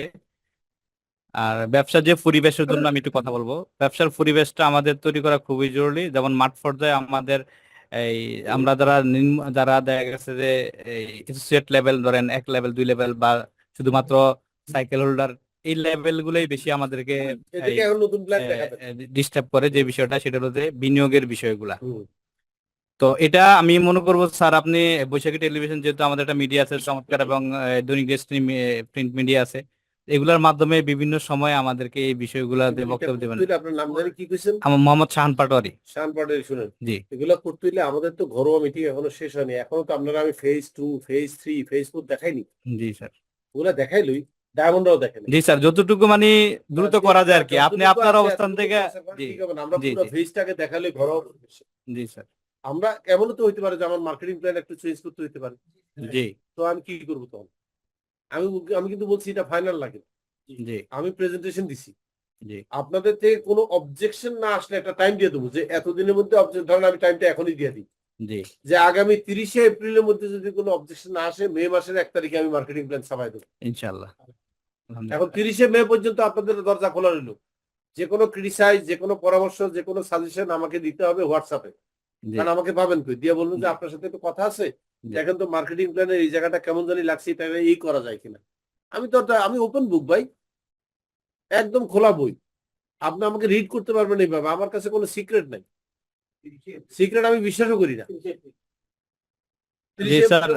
আমার কাছে পাঠান যে আমার এই মার্কেটিং প্ল্যানে কোথাও আপনার কোনো পরামর্শ দেওয়ার মতো থাকতে পারে, কিন্তু ব্রিলিয়েন্ট কুড বি এনিবডি, আমি কাউকে ছোট করে দেখতেছি না, আপনার মাথায় কিন্তু উর্বর কিছু আসতে পারে। যদি আপনার মাথায় না আসে তাহলে আমার বুঝান এই পর্যন্ত যতগুলো এমএলএম কোম্পানি আছে সবই তো ডিস্ট্রিবিউটাররা করছে, জি বাইরের লোক এসে করেনি, কিন্তু ভিডিও তাই লেখে করা একসময় ডিস্ট্রিবিউটার ছিল। তো ডিস্ট্রিবিউটার যদি কোম্পানি বানাইতে পারে তাহলে বুঝতে হবে তার উর্বর মস্তিষ্ক আছে তার। জি সে এই ইউনিভার্সিটি থেকে হয়তো ইন্টার পাস করছে কিন্তু যাতে কাম করিয়া রয়েছে। লাস্ট একটা বিষয় বলবো যে এটা বিগত দিনে আমাদের প্রবলেমটা হয়েছে, যেমন বোর্ড অফ ডিরেক্টর যারা ছিলেন বা পরিচালকদের মধ্যে হুম। এই প্রবলেমটা যাতে আগামীতে ইনশাল্লাহ না হয় হবে না। ওরকম ভাবে যাতে হবে না, একটা আমি তো পজিশন দেন। আমি একটা কথা বলি, আমি আগামী বোর্ডে হয়তো নাও থাকতে পারি, কেন জানেন? ভালোর জন্য, আপনাদের ভালোর জন্য। একসময় কিন্তু বোর্ডে আমি ছিলাম না, একদম ডেস্টিনি যখন শুরু আমি তখন মার্কেটিং ডাইরেক্টর ছিলাম। জি, ইচ্ছা করে আমি চেয়ারম্যানও হইনি, এমডিও হইনি, ডাইরেক্টর ফিনান্সও হইনি। তখন আমাকে কোনো একজন কলিগ আমার বলছে, কেন আপনি 3টা পজিশন নেবেন না, আপনি কি তাহলে সরে যাচ্ছেন? আমি বলছি না, কোম্পানির মূল বিষয় যেটা মার্কেটিং, এটা আমি দেখব। জি, এবং আমি মার্কেটিং ডাইরেক্টরই ছিলাম। জি, আমাকে পরে কোনো একজন ডাইরেক্টর জোর করে 2004 বা 5 সালে এমডি বানাইছে, জোর করে বানাইছে। তো এখন আমি চিন্তা করে দেখছি, একটা লোক 2টা কাজ করতে পারে না আসলে। একটা হলো বোর্ড সামলাবে, অফিস সামলাবে, আবার এদিকে এমএলএম দেখবে। তো যেহেতু এমএলএম এ আমাকে বেশি সময় দিতে হবেই, তাই আমি চিন্তা করছি আমাকে শুধু সিও রাখুক। সিওর আবার ইয়ে নেই, জবাব দিতে কম, জি, যে সে শুধু এমপ্লয়ির মতো অফিস 8 to 9, 9 to 5 করবে, করে চলে যাবে। একেবারে সন্ধ্যার পরে অফিস করতে হবে এই বাধ্যকতা তো আমার নাই, তাই না? না, তো অ্যাজ এ সিইও হিসাবে যদি আমি থাকি, আমি অ্যাডমিনিস্ট্রেটিভ কাজগুলো করলাম।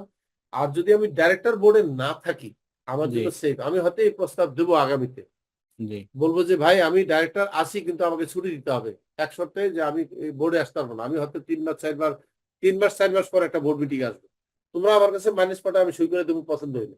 কারণ আমি বোর্ডে 2 ঘন্টা 3 ঘন্টা সময় দিতে ইন্টারেস্টেড না। আমি ওই সময়টা একটা ভিডিও কন্টেন্ট তৈরি করব, ডিস্ট্রিবিউটরদের সাথে অনলাইনে ইয়ে করব, এটা আমার কাছে বেশি পছন্দ হয়।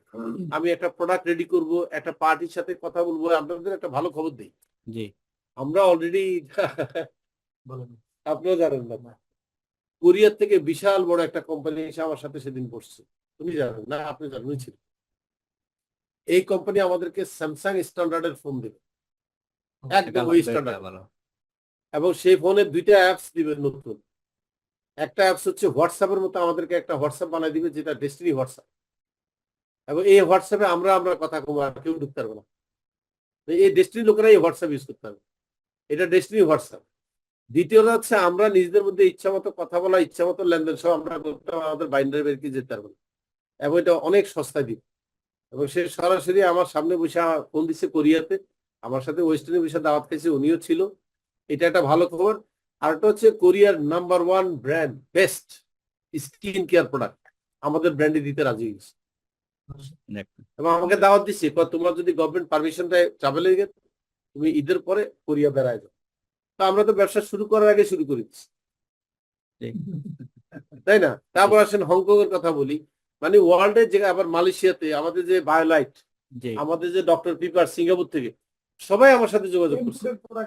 সব সব সব এম ফুডের সেই লোক মিস্টার চং, সে আমার, আমি তো আমার ফ্যাক্টরি বেচে দিছি, এখন রোজ ফাইবারটা সে যোগাযোগ করছে, সে বলছে আমি আমার ফ্যাক্টরি বেচে দিছি, কারণ আমি রিটায়ার। গ্যান্ডারমা কফি সেই ছিল। বলছে আমি আমার ফ্যাক্টরি বেচে দিচ্ছি, আমি রিটায়ার করছি। তবে হ্যাঁ, যেহেতু আমার নলেজ এখনো আছে, তুমি এক কাজ করো, তুমি একটা জায়গা দাও আমাকে বাংলাদেশে, আমি তোমার ফ্যাক্টরি করে দিই, তুমি বাংলাদেশেই বানাবে এগুলো, আমি তোমার ফর্মুলা দিয়ে দেবো। রোজ ফাইবার, জিঞ্জার টি সব এখানে বাংলাদেশে বানানো যাবে। এবং সে বলছে প্রয়োজন তুমি এখান থেকে বাইরে পাঠাতে পারবা, বিদেশে। তো এইম ফুডের যে থিম, এটা আমরা বাংলাদেশে এস্টাবলিশ করবো, তাই না? এরকম আরো আসতো, মানে সবগুলো এখন বলা ঠিক না। স্যার আগে শুরু করেন, যে কোনো একটা দিয়ে। কিচ্ছু লাগবে না স্যার, একটা ডিব্বা দিয়ে আমাদেরকে নামায়। সোজা কথা এটা হচ্ছে না চাইতে পাওয়ার মতো ঘটনা ঘটছে আমার জীবনে সেদিন। আমি রিয়েলি খুশি আল্লাহর উপরে, যে আল্লাহ আমার থেকে যা আল্লাহ ছিনে নিছে বললে গুনাহ হবে, এটা ঠিক না। আল্লাহ আমাকে যে সমস্ত বিষয়ে আগে আটকে রাখছে, তার চেয়ে বেশি দিচ্ছে, বেশি দিচ্ছে। আমি আল্লাহর কাছে কৃতজ্ঞ। আমি একবারে এই কৃতজ্ঞতার কোনো শেষ নাই, এই কৃতজ্ঞতার কোনো শেষ নাই। আগামী বোর্ড মিটিং এ আপনাকে সিইও হিসেবে পাচ্ছেন না, আগামী বোর্ড মিটিং এ পাবেন না। আমি যেটা শুনছি চেয়ারম্যানের থেকে, আগামী বোর্ড মিটিং এ সিদ্ধান্ত হবে আমি সিও, পর বোর্ড মিটিং এ তারা নিয়োগ দিবে। বোর্ড মিটিং এর একটা ধারাবাহিকতা আছে, ওটা ফলো বিজনেস কবে শুরু বিজনেস যদি আমাকে শুরু করতে পারেন, আমি এখনো প্রস্তুত না। মেয়ের দিকে যে আমি প্রস্তুত না, এটা মিথ্যা কথা কয়ে লাভ নাই। আমার শুরু হইতে হইতে মিড জুন হয়ে যাবে, জুনের মাঝামাঝি। একদিন ঘামু কি স্যার? এই কয়দিন একটা ভালো কথা কইছে, এই কয়দিন যেটা করতে পারেন, আপনাদেরকে এসটিএল দেওয়া যেতে পারে কয়েকজনকে। এই যে কয়জন আছেন 200-300 পিএইচডি যারা আছে, এরা এসটিএল নিতে পারে কারোর থেকে, নিয়ে চলুক। আমি তো এসটিএল নিয়ে চলি এখন, আমার কিন্তু এসটিএল চলতেছে। আমি যে বাইরে 2 মাস সম্পূর্ণ এসটিএল এর উপরে চলতেছে।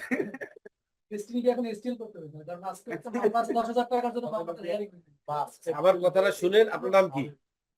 আসাদ, আমি এটা কথা বলি, আমাদের এখন ভুল করার কোনো সুযোগ নেই, আমরা এই কথা করতে পারি।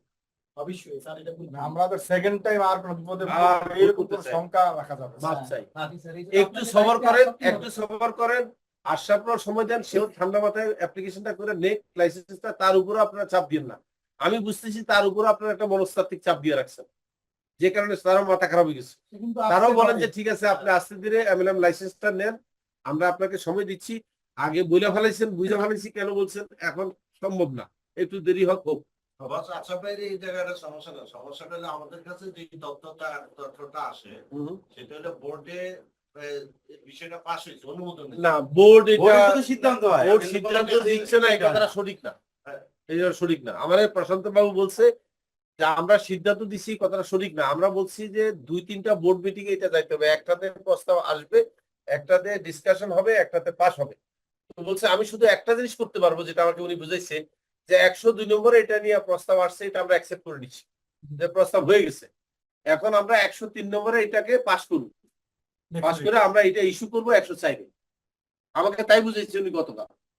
আমাদের কাছে যেটা আমরা তো কাছাকাছি থেকেও আমরা যেটা জানি যে বোর্ডের অনুমোদন হয়ে গেছে, আমাদের চেয়ারম্যান বলছে পাস করে দিছি, পাস করে দিচ্ছে মৌখিক ভাবে, নীতিগত ভাবে। সেটা বলি তো, আমি যেটা বুঝি সাধারণ কমন সেন্সে পাস করে দিছে, পাস হয়েছে, পাসের পরে তো রেজুলেশনের স্বাক্ষর লাগবে। হ্যাঁ, তো রেজুলেশনের স্বাক্ষর কেন করে না, এইটার একটা প্রতিক্রিয়া। এটা আমি তাহলে নতুন বোর্ডের সাথে বসি, যেমন আমি শুধু স্যার এই মিটারে কেনা, যে কোনো মিটারে পাস হয়ে যায়। হ্যাঁ, আচ্ছা আপনি একটা সিদ্ধান্ত কাজ okay। করেন, আপনি নতুন বোর্ডের একটা ইমার্জেন্সি মিটিং ডাকেন, হ্যাঁ, চমৎকার ডাকেন, চমৎকার। একটা ইমার্জেন্সি মিটিং ডাকেন, আমি শুনি তারা কি করে।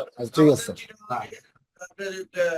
সাজাদ আল মাহমুদ, তারপরে আপনার ভূমি আশরাফুল আমিন, সাজাদ আল মাহমুদ, হ্যাঁ, তারপরে আপনার হোসেন আজাদ, ইকবাল কাদেরী আর বিপ্লব বিকাশশীল, যদিও ঢাকা থাকে কিন্তু তারা কন্টিনিউ মানে ওই ইয়ে না, এটা তো লিগ্যাল কমিটিতে আছে এরা। এরা আচ্ছা সে মিটিং ডাকুক, আমি তাহলে দায়িত্ব দিলাম, সে মিটিং ডাকুক, আমি আপনাদের কথাটাই তাদের কাছে তুলবো। সেটা যে আমি তো আমাদের ডিস্ট্রিবিউটরদের চাওয়া হচ্ছে আপনারা কেন অ্যাপ্রুভাল দিচ্ছেন না, আমি শুনি আগে। আমার যদি যে কোনো বিষয় স্যার। স্যার বিট্টু, আমার যদি 50টা পিএইচডি থাকে তাহলে আমার একটা বিশাল বড় টিমে ইনফরমেশন দিতে হয় না, আর জবাবদিহি করতে হবে না। তা আমি একবার বললাম এটা হাই, আবার পরবর্তীতে আমি কিন্তু এটা নতুন যদি নামি, আমার মেন্টাল অবস্থাটা কি হয়। এই বোর্ড আমাদেরকে সেই প্রেশারটা। আচ্ছা ঠিক আছে, আমি আপনাদের সাথে কথা দিচ্ছি, আমি এদের সাথে বলবো, বৈশা জানতে চাবো ওনাদের বাধা কোথায়, অবস্থাটা কোথায়, ওনারা কেন অ্যাপ্রুভাল দিচ্ছে না। যদি ওনারা আমার সন্তুষ্ট করতে পারে সেটাও এসে আপনাদেরকে বলবো। আর যদি আমার মাঠে এমনও কথা আছে যে আপনার যে আপনার আমার সাথে কথা বলে আপনার মনে হয়েছে? আমি না, মাঠ কথা বলার আগে যথেষ্ট সন্দেহ ছিল, মাঠ বলে কথা বলার পর ক্লিয়ার হয়েছে। এরকম এখন ওদিকে যেটা সন্দেহ করছি, মানে আমরা এরকম মনে করতেছি এমডি স্যার আশরাফুল আমিনকে সরাসরি নির্দেশ দিছে, যেটা হলো তুমি এটা সাবমিট করে শুরু করে দাও, এর জন্য এটা হইতেছে না, সম্ভবত ধারণা করতেছে এই টাইপের।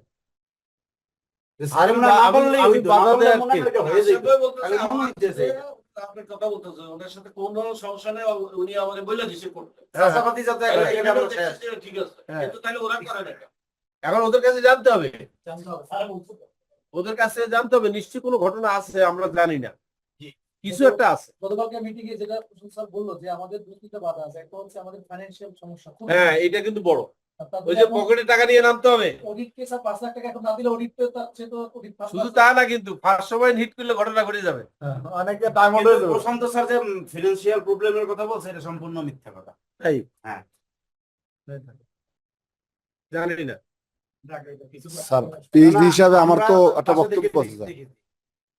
টাকার জন্য কোনো কাজ মানে আটকায় আটকায় গেছে এরকম history নেই। আমরা তাকে সাপোর্ট দেওয়া হয়েছে। আমরা এখন আমরা না খাইয়া না তাই আমরা আমি কি একটা কথা বলবো, আমি কারো পক্ষ নিয়ে বলবো না, অবশ্যই অবশ্যই। আমি শুধু বলবো যেহেতু এতটা দিন ধৈর্য ধরছেন, জি, এই 1 মাসে আপনারা শেষ হয়ে যাবেন না। অবশ্যই না, সমস্যাটা 1 মাস 2 মাস না স্যার। তাহলে একটা মাস ধৈর্য ধরেন, দেখি কি হয়। একটা মাস আপনার উপরে আস্থা আছে স্যার, বিশ্বাস। এই 1 মাস দেখেন না, তারা এই ঈদের মাসটা কি করে দেখেন। আজকে তো রোজা কয়টা? আজকে রোজা 8টা মানে 8টা। রোজার পরে আরো 7-8 দিন থাকবে সরকারি ছুটি, তাই না? তো আপনারা একটা কাজ করেন, আমি এই জিনিসটা শর্ট আউট করে দেই, আপনারা এপ্রিল মাসের 10 তারিখ পর্যন্ত ধৈর্য ধর, এর ভিতরে কোনো কথা কেন এপ্রিলের 10 তারিখ। ঠিক আছে ওকে। স্যার স্যার আমি পিএইচডি হিসেবে আমার একটু প্রশ্ন। হাতে PhD বানিয়েছে। হে 4টা সেন্টারে PhD আবার কয় কি? 5টা স্যার। 5টা, হ্যাঁ বলেন। স্যার এখন পিএইচডি হিসাবে তো মোটিভেশন স্যার পিএইচডি কমিশনে, তো সেক্ষেত্রে এর আগে আমরা দেখেছি পিএইচডি তে এলএইচডি হয়েছে, সেক্ষেত্রে এখন এলইডি আর চান্স নাই। না সেটাই স্যার জানার জন্য, যেহেতু সব পিএইচডি হ্যাঁ। যেখানে মোটিভেশন আমাদের দেখা গেছে 3 মাস কেন এলইডি এখন বলে দিই, স্যার এখন 100 টাকা লাভ হলে তো হবে। জি 100 টাকা 10% কত? 10% 10 টাকা হলেও পাবেন তো এলইডি। এখানে কোনো খরচ ইনক্লুড হবে কিনা? না, হবে না। কোম্পানি খরচ, গ্রুপ খরচ। কোম্পানির কোনো খরচই ইনক্লুড নাই। আচ্ছা এইটা সব নিট তার মানে আমি হাইলি মোটিভেট এই জন্য যে আমার 1 কোটি টাকা সেল হয়েছে পয়েন্ট হিসাবে আমি 10 লাখ টাকা পিএইচডি কমিশন পাচ্ছি। 1 কোটি পয়েন্টের। 1 কোটি পয়েন্টের বলছি, হ্যাঁ পয়েন্ট হিসাবে। তবে সেই ক্ষেত্রে আমি যে 10 লাখ টাকা পাইলে এবার 90 লাখ টাকা আপনার ইনভেস্ট না ওইটা ঠিক আছে, ওইটা তো হ্যাঁ ওইটা ঠিক আছে। বাড়বে, আরেক সেট থেকে বাড়বে। হ্যাঁ, আর সাথে পারবে। হ্যাঁ কারণ আপনার 1 কোটি হইলো, হুম। আমি 10 লাখ পাইলাম না, 90 লাখ, আরেক সেট আপনার আমার টোটাল সেল, এর তো 90 লাখ আসবে গাদা। ধরেন উইক সাইডিং ধরবো কেন? আমার টোটালটা ঠিক আছে। 1 কোটি 80 10% কত? হ্যাঁ সেটা হ্যাঁ হ্যাঁ এই যে আরেকটা স্যার বিষয় হলো যে আমি তো ফ্রি জয়নিং দেখাতে পারবো, তো আমি দেখা গেছে আমার নিউজ সেন্টারের আরেকটা 20টা নিউ বিজনেস সেন্টার পজিশন নিলাম, এরা কেউ বিজনেস স্টার্ট করে না, করবে, এরপরে আরেকজন আসলো, সে ফ্রি সেন্টার দেওয়ার পরে সে বিজনেস করবে, তাকে আমি পয়েন্ট দিয়ে দিলাম। হ্যাঁ এখন এই যে বিজনেসটা শুরু তারা পয়েন্ট দিলেন, তাহলে আগের গুলো কি পয়েন্ট নেন? এটাই তো জানার জন্য না, তো কেন ফ্রি বললেন স্যার? ফ্রি তো দিন, দিন ফ্রি, তা তারা তো দিন কোনো ফ্রি সেন্টার বসায় না। বসায়নি তো, হ্যাঁ। কোনো দিন দিয়েছেন ফ্রি, হ্যাঁ। কিন্তু ওর বিজনেস সেন্টার কোনো কিছু হয় না, ক্লিয়ার হয়নি। সেটা বন্ধ আচ্ছা করতে আচ্ছা হবে। আচ্ছা আচ্ছা সেটা বন্ধ করতে হবে। না এটাই ক্লিয়ার। হবে না, ন্যূনতম না। স্যারের দিন ন্যূনতম 100 হ্যাঁ দিন হয়েছে, বাস বিজনেস পজিশনটা তার হয়নি। ওই দিন মানে স্যার বিজনেস পজিশন না। সিআইডি আচ্ছা আচ্ছা তাহলে সে এখানে আসতে হলে 100 পয়েন্ট 100 পয়েন্ট প্রোডাক্ট কিনে আসতে হবে। দিনে কোনো টাকা লাগবে না, 5টা সিআইডি নিলে 500 পয়েন্ট বন্ধ করতে হবে। আচ্ছা হচ্ছে না এবার? তার মানে আমার পজিশন রাখার কোনো সুযোগ নাই, আমি এমনিতেই 100 পয়েন্ট কিনে আমার পজিশনটা নিতে হবে। ঠিক আছে স্যার, এটাই জানাবো। স্যার স্যার ধন্যবাদ আপনাকে। আমাদের এখানে অনলাইনে অনেকেই হ্যান্ড স্যার, রেজ করে আসছে। স্যার আরেকটা বিষয়। শুনেন, দুই একজন একটা নেই আমাদের এখানে, যে 1 নম্বরে সম্ভবত শামীম চৌধুরী আছে, যেটা বিদেশ থেকে। আমি না, আমি তো দেখতেছি ডায়মন্ড জাহাঙ্গীরও আছে। হ্যাঁ হ্যাঁ আছে আছে। তো ডায়মন্ড জাহাঙ্গীরটা শামীম ভাই, আপনি- জানুন জাহাঙ্গীর দেন আচ্ছা, আমার এক পিএইচডি সুহেলও মনে কিছু বলতে চাই তো। আমেরিকা থেকে হ্যাঁ সুহেল, দেন আমেরিকা। সুহেল কিছু প্রশ্ন। আসসালামু আলাইকুম। হ্যাঁ, আসসালামু জি, জি। আলাইকুম ওয়ালাইকুম সালাম। স্যার, আমি শামীম চৌধুরী স্যার, বিপ্লব গ্রুপে। স্যার আমাকে চিনছে, যদিও এখন চুল নাই, দাড়ি। হ্যাঁ হ্যাঁ দেখছি হ্যাঁ।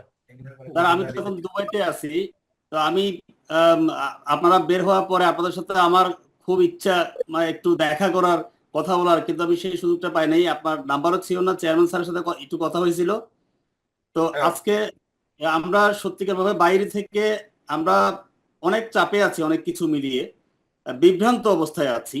কখন কোনটা কোন দিকে যাচ্ছে, এই বিষয়গুলো আমাদের জন্য খুব প্যারা হিসেবে মানে একটা অবস্থা সৃষ্টি হয়েছে। আজকে যে মিটিংটা আপনি সময় দিয়েছেন, আমি আল্লাহর কাছে এতটুকু দোয়া করছি আপনার জন্য যে এই জিনিসটা যদি আমরা আরো একটু আগে পাইতাম, তাহলে আমাদের মধ্যে বিভ্রান্তিগুলো আরো কমে যেত। তারপরেও আল্লাহ আপনাকে সুস্থ রাখুক, আপনি অসুস্থ ছিলেন, আমাদেরকে সময় দিয়েছেন। অনেক ভালো লাগছে যে আজকে কথাগুলো শুনে। তো আমার প্রশ্ন নাই, এমনিতে জানার ইচ্ছা আমার মনে হয় সেই জিনিসটা অবশ্যই আসবে, যে প্ল্যানটা আপনি দিয়েছেন আছে বা কথা বলেছেন, আমি শুনেছি পুরোটাই। তো আলটিমেটলি আমরা তো একসময় ম্যানুয়ালি বিজনেস করছি, আমাদের ওই সময় অনলাইনে তেমন কোনো ছিল না, সুযোগ ছিল না। তো এখন যেহেতু ডিজিটালাইজ হয়ে গেছে ওয়ার্ল্ড ওয়াইড, আমার বিশ্বাস যে স্যার আপনি আজকে যে প্ল্যানটা শো করেছেন, টোটাল ডেস্টিনি কার্যক্রমটা অনলাইন ভিত্তিক ডিজিটালাইজ হয়ে সারা ওয়ার্ল্ড থেকে আমরা কার্যক্রম পরিচালনা করতে পারবো, এটা আমার বিশ্বাস, এটা আপনি করবেন ইনশাল্লাহ। আর স্যার আরেকটা বিষয় হচ্ছে স্যার, আজকে যতটুকু আসছি, যতটুকু কথা বলছি স্যার, আপনাদের অনুপ্রেরণায়, আপনাদের পরিশ্রম, শ্রম, ভালোবাসার কারণে এতটুকু আসছি। সত্যি আজকে খুব মিস করছি, কারণ বাইরে একটা সময় মনের মধ্যে এই জিনিসটা কাজ করছিল যে বাইরে কখনো কাজ করতে যাব না, বাইরে শুধু ঘুরতে যাব, বেড়াতে যাব, এটাই আপনারা শিখিয়েছিলেন।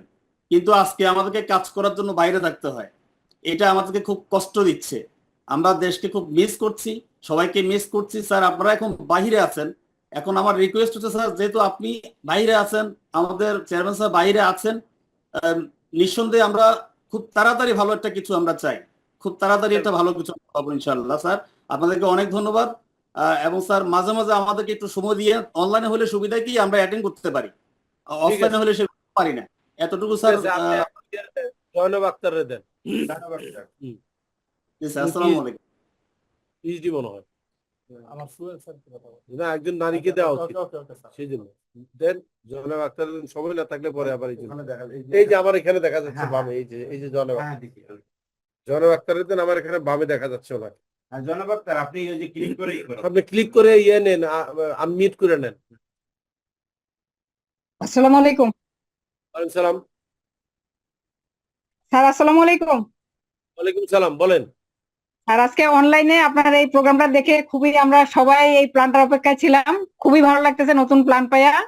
আপনি যেদিন থেকে শুরু করবেন কাজ স্টার্ট, আমরা অতদিন পর্যন্ত আপনার জন্য অপেক্ষা করব, অতদিন পর্যন্তই ধৈর্য ধরবো। আমাদের কোনো টাইম লিমিট নাই যে আমরা কবে থেকে কাজ শুরু করতে পারবো, এরকম কোনো কোশ্চেন নেই। আপনি যেদিন থেকে বলবেন ব্যবসা শুরু, আমরা সেদিন থেকে কাজ শুরু করবো ইনশাল্লাহ। আপনি সুস্থ আছেন, ভালো আছেন, এটা দেখে খুব ভালো লাগছে স্যার, যে এখনো পর্যন্ত আপনি আছেন, ভালো আছেন। আমি স্যার জেলখানায় গেছি, কন্টিনিউ আপনার সাথে দেখা হয়েছে, আমি কোর্টে গেছি, আপনার কথাগুলো ওখানেও শুনছি, এখনো শুনলাম। আমরা সবাই দোয়া করি আপনার জন্য যে আপনি সুস্থ থাকবেন, এবং এই ডেস্টিনির জাহাজ ডুবানো একমাত্র আল্লাহ তাআলাই আছেন আপনার পিছনে। আল্লাহ তাআলা আপনাকে রক্ষা করবেন, আমাদেরকে সেই লক্ষ্যে পৌঁছাবেন। ধন্যবাদ স্যার, আজকে ওপেন আপনার জন্য আপনার অসংখ্য ধন্যবাদ। ধন্যবাদ। আসসালাম। এখন একজন আইনজীবীর দেন, অ্যাডভোকেট রবির দেন, উনি আইনজীবী, উনি কিছু বলুক। এই যে আমি এখানে দেখতেছি অ্যাডভোকেট রবি।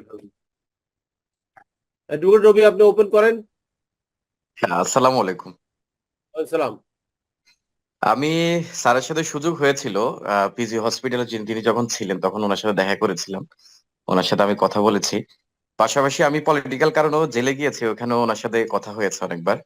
তো আমাদের লার্নের সিনিয়র এহসানুল হক সমাজী স্যার আমাদের ডেস্টিনির মামলাটি পরিচালনা করতেন, আমি সবসময় ওনার সাথে অ্যাসিস্ট করতাম।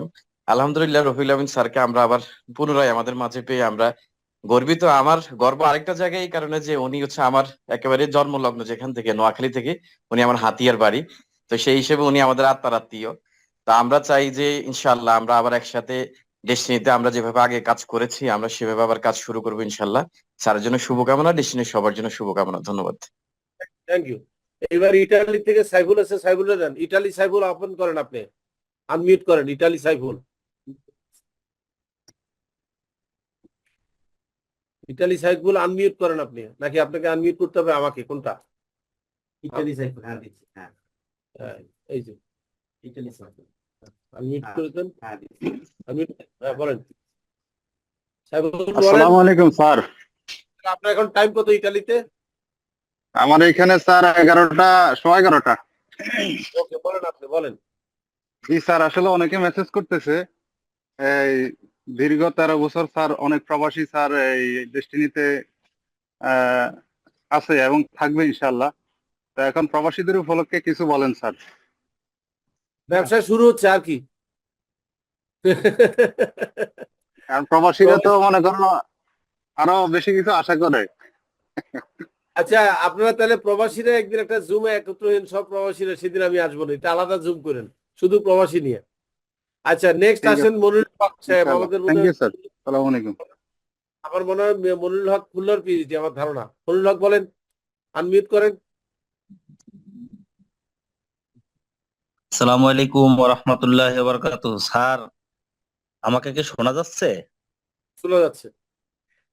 স্যার, আমি ব্যবসা নিয়ে কথা বলবো না। ব্যবসা আলহামদুলিল্লাহ আজকে যা প্ল্যান দেখলাম, ব্যবসা হবে।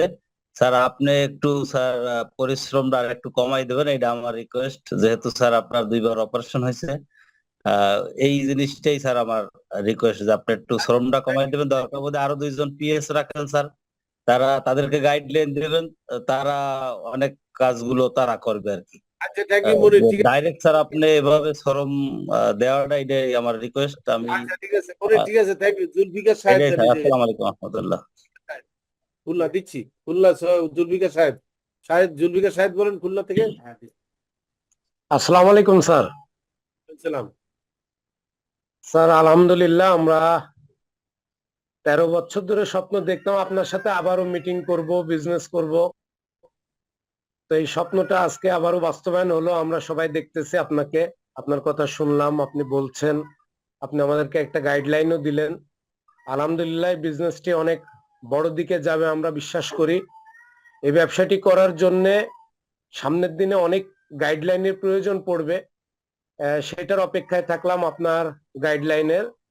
আর বিজনেসটি করার জন্য আজকে এই জুম মিটিং এ আমার টিমের অনেক পিএইচডি এক্সিকিউটিভরা আছেন। আমি আপনার সামনে তাদেরকেও বলবো আপনারা সবাই প্রস্তুতি নিয়ে নেন বিজনেসটি করার জন্য। স্যার যেহেতু জুন মাসের কথা বলছেন, আমরা বিশ্বাস করি জুন মাস থেকে আমরা খুব ভালো ব্যবসা করব ইনশাল্লাহ। আর যারা স্যার একটু কথা বলি স্যার, এখানে অনেকে আছেন স্যার যারা আপনার বিরুদ্ধে অহেতুক মন্তব্য, অহেতুক কথা বলে। উইথড্র করছি, এটা বলার দরকার নেই, এটা উইথড্র করছি। Okay fine, next. এটা দরকার এগুলো শোনার এখন সময় নেই।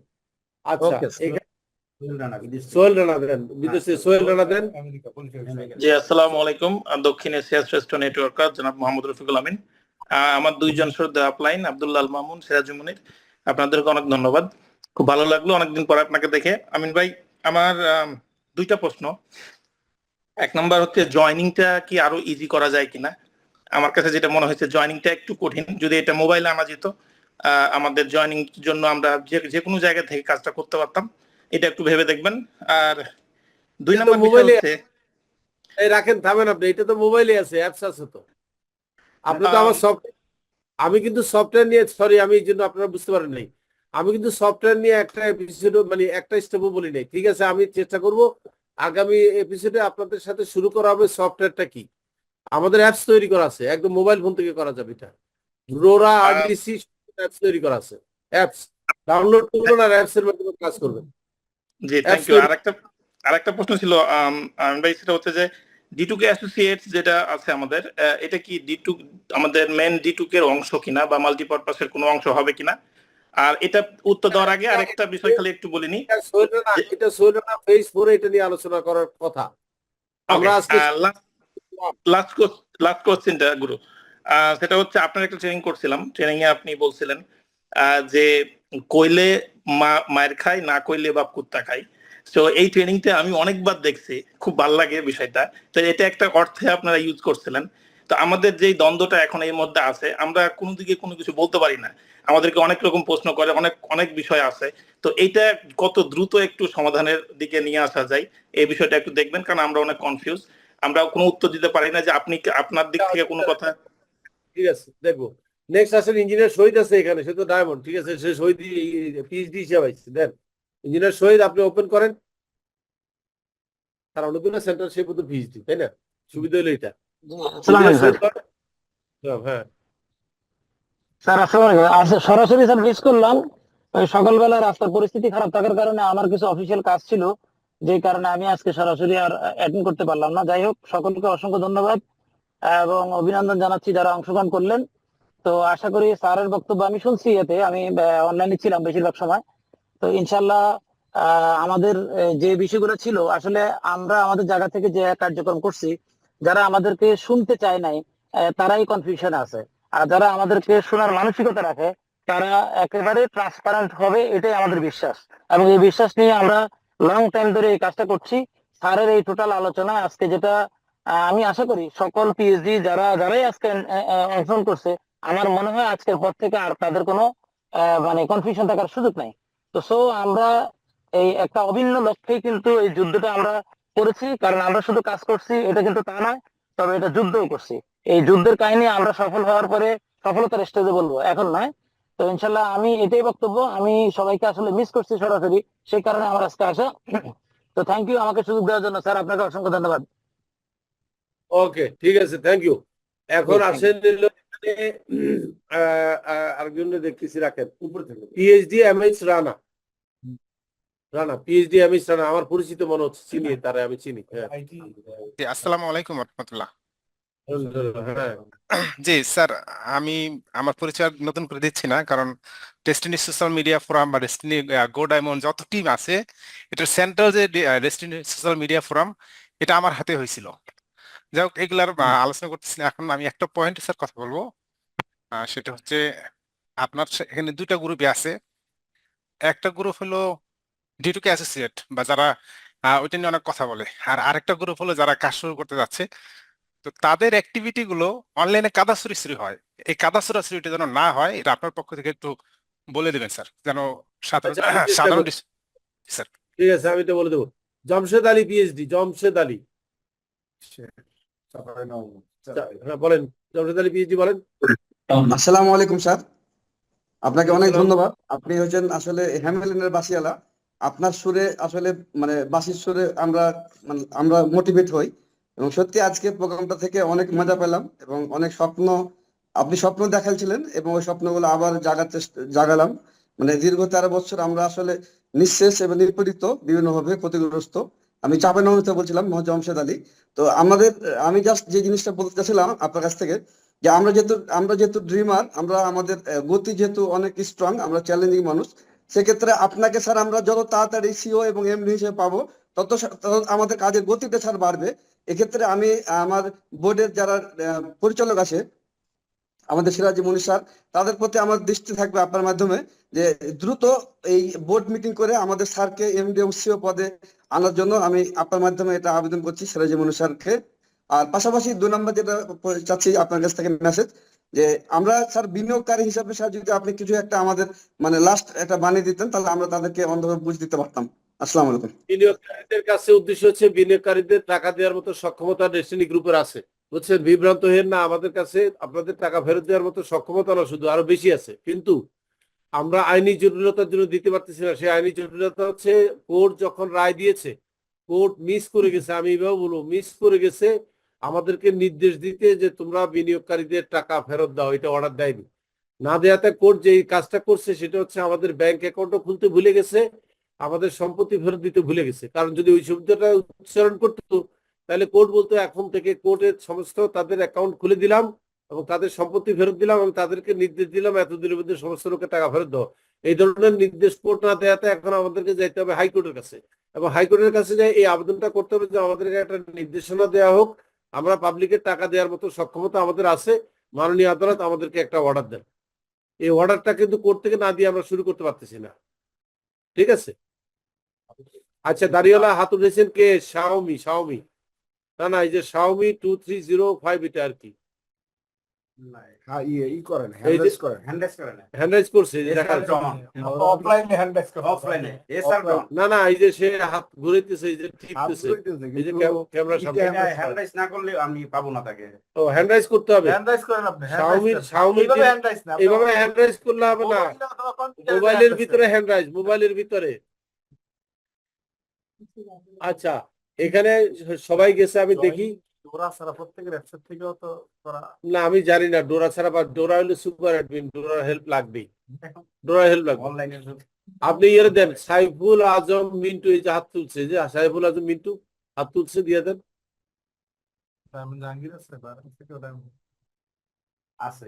সাইফুল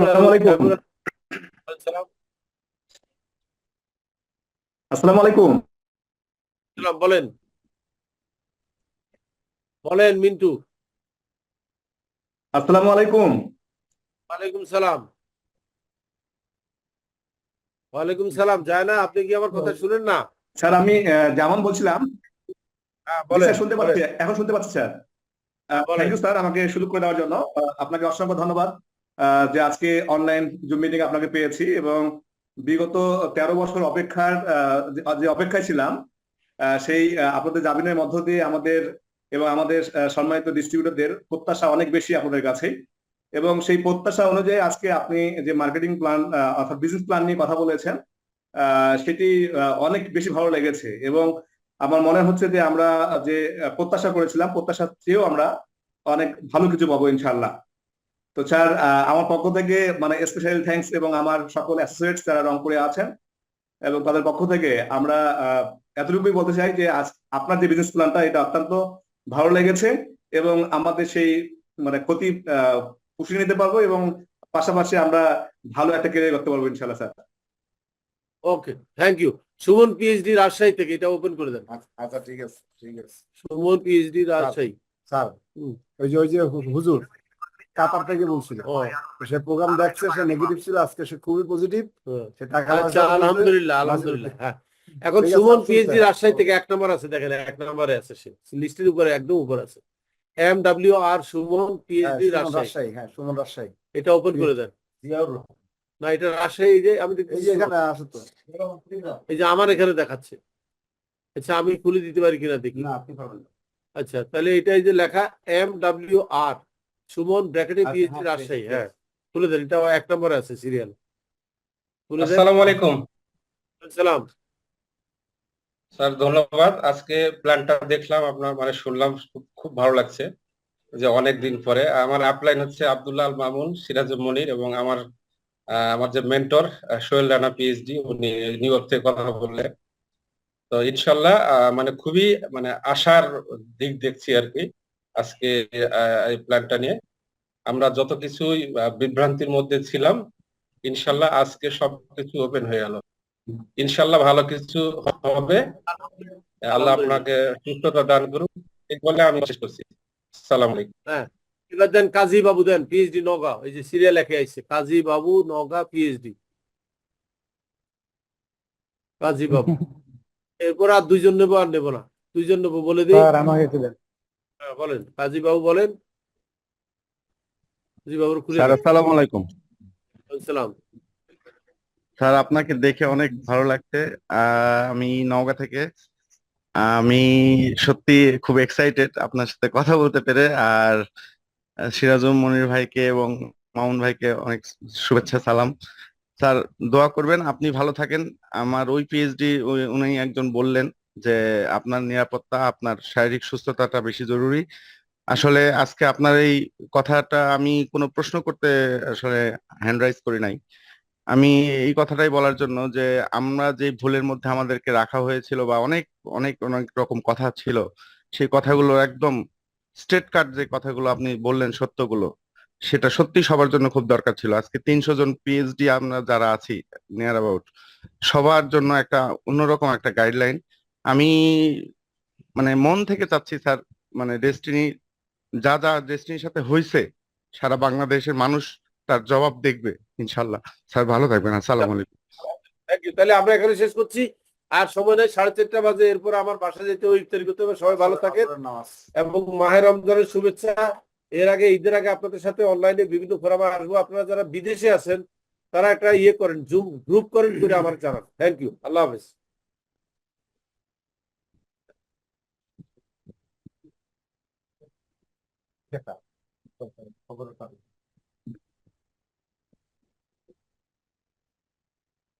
দেন ক্লোজ করে দেন এবার। 4:30 বাজে। ধন্যবাদ সকল পিএইচডি ভাইয়েরা।